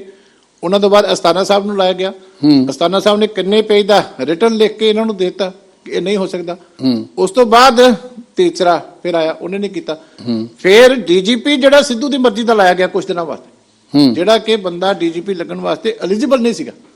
ਪਤਾ ਸੀ ਇਲੈਕਸ਼ਨ 'ਚ DGP ਨਹੀਂ ਰਹਿ ਸਕਦਾ, ਉਹਨੂੰ ਲਗਾਇਆ ਗਿਆ ਸਪੈਸ਼ਲੀ। ਤੁਹਾਡੇ ਸਾਹਮਣੇ ਅਸੀਂ ਕੱਲੀ ਗੱਲ ਦਾ ਖੁਲਾਸਾ ਹਮੇਸ਼ਾ ਕੀਤਾ ਤੇ ਉਹੀ ਹੋਇਆ। ਤੁਸੀਂ ਆਪਣੀ FIR ਪੜ੍ਹੀ ਹੈ ਕਦੀ? DGP ਦੇ ਹੁਕਮਾਂ ਦੇ ਉੱਤੇ ਕਦੀ FIR ਦੇਖੀ? FIR ਵੀ ਦੇਖੀ ਹੈ ਨਹੀਂ ਕਦੀ ਤੁਸੀਂ ਅੱਜ ਤੱਕ ਕੋਈ DGP ਜਿਹੜਾ ਹੈਗਾ ਇੰਸਪੈਕਟਰ ਜਾਂ FIR ਲਿਖ ਰਿਹਾ ਤੇ ਉਹਦਾ ਰੈਫਰੈਂਸ ਦੇ ਰਿਹਾ DGP ਦਾ, ਵੀ ਕੋਈ ਅਫਸਰ ਨੀਚੇ DGP ਦੇ ਹੋਰ ਕੋਈ ਹੈ ਨਹੀਂਗਾ, ਕੋਈ SSP ਨਹੀਂ, ਕੋਈ ਥੱਲੇ ਹੋਰ ਕੋਈ DSP ਨਹੀਂ, ਕੋਈ SP ਨਹੀਂ, ਕਿਉਂਕਿ ਕੋਈ ਤਿਆਰ ਨਹੀਂ ਸੀ ਗਲਤ ਕੰਮ ਕਰਨ ਨੂੰ। ਤੇ DGP ਨੇ ਅਖੀਰ ਤੇ ਥਾਣਾ ਕਿਹੜਾ ਸੀ? ਥਾਣਾ ਵੀ ਨਵਾਂ ਥਾਣਾ ਖੋਲਿਆ ਤੇ ਇਹ ਸਿਰਫ ਉੱਥੇ 2 FIR ਹੋਈਆਂ ਹੁਣ ਤੱਕ। ਇਹ ਨੰਬਰ 2 ਸੀ ਜਿਹੜੀ ਹੈਗੀ। ਨਵਾਂ ਥਾਣਾ ਖੋਲ ਕੇ DGP FIR ਲਿਖਾਇਆ ਪਿਆ ਤੇ ਇਸ ਤੋਂ ਵੱਧ ਹੋਰ ਕੀ ਹੋਣਾ? ਤੇ ਤੁਹਾਡੇ ਸਾਹਮਣੇ ਇਹ ਸਾਜ਼ਿਸ਼ ਚੰਨੀ ਸਾਹਿਬ ਦੀ ਸੀ, ਨਵਜੋਤ ਸਿੱਧੂ ਦੀ ਸੀ, ਕਿਹਦੀ ਸੀ? ਇਹ ਸਾਰੀ ਤ੍ਰਿਕੜੀ ਇਕੱਠੀ ਆ। ਚੰਨੀ ਸਾਹਿਬ ਵੀ ਉਹਦੇ 'ਚ ਸ਼ਾਮਲ ਹੁੰਦੇ ਆ, ਗ੍ਰਹਿ ਮੰਤਰੀ ਵੀ ਸ਼ਾਮਲ ਹੁੰਦਾ, ਇਹ ਸਿੱਧੂ ਸਾਹਿਬ ਵੀ ਵਿੱਚ ਸ਼ਾਮਲ ਹੁੰਦੇ, ਤਿੰਨੇ ਇਕੱਠੇ ਆ ਇਹਦੇ 'ਚ। ਇਹ ਇੱਕੋ ਗੱਲ ਤੇ ਇਕੱਠੇ ਆ, ਸਿਰਫ ਅਕਾਲੀ ਦਲ ਦੇ ਲੀਡਰ ਦੇ ਕੇਸ ਦਰਜ ਕਰਨ ਤੇ, ਬਾਕੀ ਕਿਸੇ ਗੱਲ ਤੇ ਇਕੱਠੇ ਨਹੀਂ ਜੀ। ਸਿਰਫ ਇੱਕੋ ਗੱਲ ਦੇ ਉੱਤੇ ਸਾਰੇ ਇਕੱਠੇ ਹੁੰਦੇ। ਚਲੋ ਹੁਣ ਮੇਰਾ ਲਾਸਟ ਸਵਾਲ ਤੁਹਾਨੂੰ, ਜਿਹੜਾ ਬਹੁਤ ਸਾਲ ਪਹਿਲਾਂ ਤੁਸੀਂ ਪਹਿਲੇ ਸਵਾਲ ਦੇ ਤੌਰ ਤੇ ਲੋਕਾਂ ਨੂੰ ਜਵਾਬ ਦਿੰਦੇ ਰਹੇ, ਹੁਣ ਉਹ ਬਹੁਤ ਪਿੱਛੇ ਚਲੇ ਗਿਆ, ਲੇਕਿਨ ਇਸ ਇਲੈਕਸ਼ਨ ਦੇ ਵਿੱਚ ਕੁਝ ਲੋਕ ਕਹਿੰਦੇ ਨੇ ਕਿ ਉਹ ਮੁੱਦਾ ਬਣੂਗਾ, ਕੁਝ ਕਹਿੰਦੇ ਨਹੀਂ ਬਣੂਗਾ। ਉਹ ਸਵਾਲ ਜਿਸ ਨੇ ਪਿਛਲੀ ਵਾਰ ਤੁਹਾਡੀ ਜਿਹੜਾ ਹਾਰ ਦਾ ਕਾਰਨ ਬਣਿਆ, ਬੇਅਦਬੀ ਤੇ ਨਸ਼ੇ, ਇਹਦੇ ਬਾਰੇ ਤੁਹਾਡਾ ਕੀ ਕਹਿਣਾ ਕਿ ਇਸ ਵਾਰ ਮੁੱਦਾ ਬਣਦਾ ਨਜ਼ਰ ਆਉਂਦਾ ਜਿਵੇਂ ਕਿ ਲੋਕ ਕੋਸ਼ਿਸ਼ ਕਰ ਰਹੇ ਨੇ, ਤੁਸੀਂ ਆਪ ਹੀ ਕਹਿ ਰਹੇ ਹੋ? ਦੇਖੋ ਗੱਲ ਇਹ ਹੈ ਕਿ ਬੇਅਦਬੀਆਂ ਦਾ ਮੁੱਦਾ ਜਿਹੜਾ ਬਹੁਤ ਗੰਭੀਰ ਹੈ, ਇਸ ਤੋਂ ਵੱਡਾ ਪਾਪ ਕੋਈ ਨਹੀਂ ਹੋ ਸਕਦਾ। ਲੇਕਿਨ ਅਫਸੋਸ ਹੈ ਕਿ ਬੜੀ ਗੰਦੀ ਰਾਜਨੀਤੀ ਇਸ ਇਸ਼ੂ ਦੇ ਉੱਤੇ ਜਿਹੜੀ ਹੈ ਇਹ ਸਾਡੇ ਸਿਆਸੀ ਵਿਰੋਧੀਆਂ ਨੇ ਕੀਤੀ ਹੈ। ਔਰ ਹੁਣ ਦੇਖੋ ਕਿ ਇਹ ਕਿੱਥੋਂ ਤੱਕ ਪਹੁੰਚ ਗਿਆ ਕਿ ਪਹਿਲਾਂ ਜਿਹੜੇ ਛੋਟੇ ਗੁਰਦੁਆਰਾ ਸਾਹਿਬਾਨ ਦੇ ਵਿੱਚ ਹੋਈ, ਹੁਣ ਤਖਤ ਕੇਸਗੜ੍ਹ ਸਾਹਿਬ ਦੇ ਉੱਤੇ ਕੋਸ਼ਿਸ਼ ਹੋਈ ਜੀ। ਉਸ ਤੋਂ ਬਾਅਦ ਜਿੱਥੇ ਕੋਈ ਨਹੀਂ ਸੋਚ ਸਕਦਾ ਕਿ ਸੱਚਖੰਡ ਸ੍ਰੀ ਹਰਿਮੰਦਰ ਸਾਹਿਬ ਦੇ ਵਿੱਚ ਵੀ ਏਡੀ ਵੱਡੀ ਜਿਹੜੀ ਬੇਅਦਬੀ ਦੀ ਕੋਸ਼ਿਸ਼ ਹੋਈ। ਹੁਣ ਇਹ ਦੇਖੋ ਨਾ ਵੀ ਜਿਹੜਾ ਉਹ ਬੰਦਾ ਮੌਕੇ ਤੇ ਮਾਰਿਆ ਗਿਆ, ਹਾਲੇ ਤੱਕ ਉਹਦੀ ਪਛਾਣ ਵੀ ਨਹੀਂ ਹੋ ਸਕਦੀ। ਔਰ ਚੰਨੀ ਸਾਹਿਬ ਦੇ ਤੇ ਰੋਜ਼ ਪੂਰੇ ਫੁੱਲ ਪੇਜ ਤੇ ਬੜੀਆਂ ਐਡਵਰਟਾਈਜ਼ਮੈਂਟ ਹੁੰਦੀਆਂ ਸੀਗੀਆਂ। ਉਹਦੀ ਪਛਾਣ ਆਇਡੈਂਟੀਫਾਈ ਕਰਨ ਵਾਸਤੇ ਵੀ ਗਵਰਨਮੈਂਟ ਕੋਲੇ ਕੋਈ ਪੈਸਾ ਨਹੀਂ ਬਚਿਆ ਕਿ ਉਹਨੂੰ SGPC ਨੂੰ ਆਪ ਜਿਹੜੇ ਇਸ਼ਤਿਹਾਰ ਦੇਣੇ ਪਏ ਉਹਦੀ ਪਛਾਣ ਵਾਸਤੇ। ਇਹ ਵੀ ਐਫਰਟ ਗਵਰਨਮੈਂਟ ਨੇ ਨਹੀਂ ਕੀਤੀ। ਔਰ ਉਸ ਤੋਂ 2 ਦਿਨ ਪਹਿਲਾਂ ਗੁਟਕਾ ਸਾਹਿਬ ਦੀ ਬੇਅਦਬੀ ਦੀ ਸਰੋਵਰ ਦੇ ਵਿੱਚ ਹੀ ਘਟਨਾ ਹੋਈ। ਇਸ ਕਰਕੇ ਅਸੀਂ ਪਹਿਲਾਂ ਵੀ ਕਿਹਾ ਸੀ ਬੜੀ ਡੀਪ ਰੂਟਡ ਕਨਸਪੀਰੇਸੀ ਆ, ਇਹਨੂੰ ਉਸ ਤਰੀਕੇ ਜਿਹੜਾ ਸਾਰਿਆਂ ਨੂੰ ਗੰਭੀਰਤਾ ਦੇ ਨਾਲ ਲੈਣਾ ਚਾਹੀਦਾ ਹੈ। ਇੱਥੇ ਗੰਦੀ ਰਾਜਨੀਤੀ ਨਹੀਂ ਕਰਨੀ ਚਾਹੀਦੀ। ਇਹ ਜਿਹੜੇ ਕਰਦੇ ਸੀ ਹੁਣ ਇਹਨਾਂ ਕੋਲ ਜਵਾਬ ਕੀ ਹੈ? ਹੁਣ ਮੈਂ ਕਹਿੰਦਾ ਕਿ ਬੰਦਾ ਜਿਹੜਾ ਹੈਗਾ ਉਹਦੀ ਹਾਲੇ ਤੱਕ ਆਇਡੈਂਟੀਟੀ ਵੀ ਐਸਟੈਬਲਿਸ਼ ਨਹੀਂ ਹੋ ਸਕੀ ਅੱਜ ਦੇ ਸਮੇਂ ਦੇ ਵਿੱਚ ਵੀ। ਤੇ ਤੁਸੀਂ ਦੱਸੋ ਵੀ ਹੋਰ ਇਸ ਤੋਂ ਜਿਨ੍ਹਾਂ ਦੀ ਆਇਡੈਂਟੀਟੀ ਹੋਗੀ ਚੀਮਾ ਸਾਹਿਬ ਉਹਨਾਂ ਨੂੰ ਕਿਹੜਾ ਮਿਲਿਆ? ਇਹ ਹੁਣ ਲੋਕਾਂ ਨੂੰ ਸਮਝ ਲੱਗੀ ਗੱਲ ਵੀ ਇਹ ਰਾਜਨੀਤੀ ਸੀ। ਹੁਣ ਲੋਕਾਂ ਨੂੰ ਸਮਝ ਲੱਗੀ ਨਾ ਗੱਲ, ਕਿਉਂਕਿ ਜਦੋਂ ਦਰਬਾਰ ਸਾਹਿਬ ਤੱਕ ਹੀ ਗੱਲ ਪਹੁੰਚ ਗਈ, ਜਦੋਂ ਕੇਸਗੜ੍ਹ ਸਾਹਿਬ ਤੱਕ ਹੀ ਗੱਲ ਪਹੁੰਚ ਗਈ ਤੇ ਫੜ ਕੇ ਵੀ ਦੋਸ਼ੀ ਜਿਹੜੇ ਆ ਉਹ ਇਹਨਾਂ ਦੇ ਹਵਾਲੇ ਕੀਤੇ ਗਏ ਆ ਤੇ ਵਿੱਚੋਂ ਨਿਕਲਿਆ ਫਿਰ ਕੁਝ ਨਹੀਂ। ਇਹ ਤਾਂ ਫਿਰ ਤੁਸੀਂ ਤੁਹਾਨੂੰ ਪਤਾ ਜਿਹੜਾ ਗੁਟਕਾ ਸਾਹਿਬ ਵਾਲਾ ਸੀਗਾ ਉਹਨੂੰ ਥਾਣੇ ਲੈਣ ਨੂੰ ਤਿਆਰ ਨਹੀਂ ਸੀ, ਉਹਨਾਂ ਨੇ ਧਰਨਾ ਮਾਰਨ ਦੀ ਧਮਕੀ ਦਿੱਤੀ ਐਸਜੀਪੀਸੀ ਵਾਲਿਆਂ ਨੇ ਤੇ ਫਿਰ ਉਹਨੂੰ ਉਹਦੀ ਅਰੈਸਟ ਪਾਈ। ਤੇ ਇਹ ਹੁਣ ਇਹੀ ਸੀ ਨਾ ਵੱਡੇ ਜਿਹੜੇ ਗ੍ਰਹਿ ਮੰਤਰੀ ਹੁਣ ਉਹੀ ਹੈ ਨਾ ਜਿਹੜਾ ਉਹ ਬਰਗਾੜੀ ਜਾ ਕੇ ਬੈਠਦਾ ਸੀ, ਉਹੀ ਗ੍ਰਹਿ ਮੰਤਰੀ ਹੈ ਨਾ। ਤੇ ਹੁਣ ਦੱਸੇ ਜਵਾਬ ਦੇਵੇ ਉਹਦਾ ਕਿ ਜਦੋਂ ਐਸਜੀਪੀਸੀ ਵਾਲੇ ਲੈ ਕੇ ਗਏ ਸੀ ਤੇ ਉਦੋਂ ਇਹਨਾਂ ਦਾ ਐਸਐਚਓ ਨੂੰ ਲੈਣ ਨੂੰ ਤਿਆਰ ਨਹੀਂ ਸੀ, ਫੜਨ ਨੂੰ ਅਰੈਸਟ ਪਾਉਣ ਨੂੰ ਤਿਆਰ ਨਹੀਂ ਸੀ, ਤੇ ਫਿਰ ਉਹਦਾ ਅਰੈਸਟ ਪਾ ਕੇ ਉਹਨੂੰ ਨਾਲ ਦੀ ਨਾਲ ਜੇਲ੍ਹ ਭੇਜਤਾ ਗਿਆ। ਤੇ ਹੁਣ ਕਿੱਥੇ ਸੁੱਤੇ ਪਏ? ਇਹ ਗੱਲਾਂ ਦਾ ਜਵਾਬ ਵਾਲੀਆ ਸਾਹਿਬ ਦੇਣਾ ਪੈਣਾ ਇਹਨਾਂ ਨੂੰ। ਹੁਣ ਪਬਲਿਕ ਇਹਨਾਂ ਨੂੰ ਕੁਐਸਚਨ ਕਰੇਗੀ ਕਿ ਤੁਸੀਂ ਇੰਨੀ ਗੰਦੀ ਰਾਜਨੀਤੀ ਉਦੋਂ ਇਹਨਾਂ ਇਸ਼ੂ ਦੇ ਉੱਤੇ ਕਰਦੇ ਸੀ, ਹੁਣ ਜਵਾਬ ਦਿਓ ਇਹਨਾਂ ਗੱਲਾਂ ਦਾ। ਇਹ ਰਿਕਾਰਡ ਦੇ ਉੱਤੇ ਗੱਲਾਂ ਨੇ, ਕੋਈ ਹੈ ਦੱਸੋ ਦੀ ਆਇਡੈਂਟੀਟੀ ਐਸਟੈਬਲਿਸ਼ ਹੋ ਗਈ।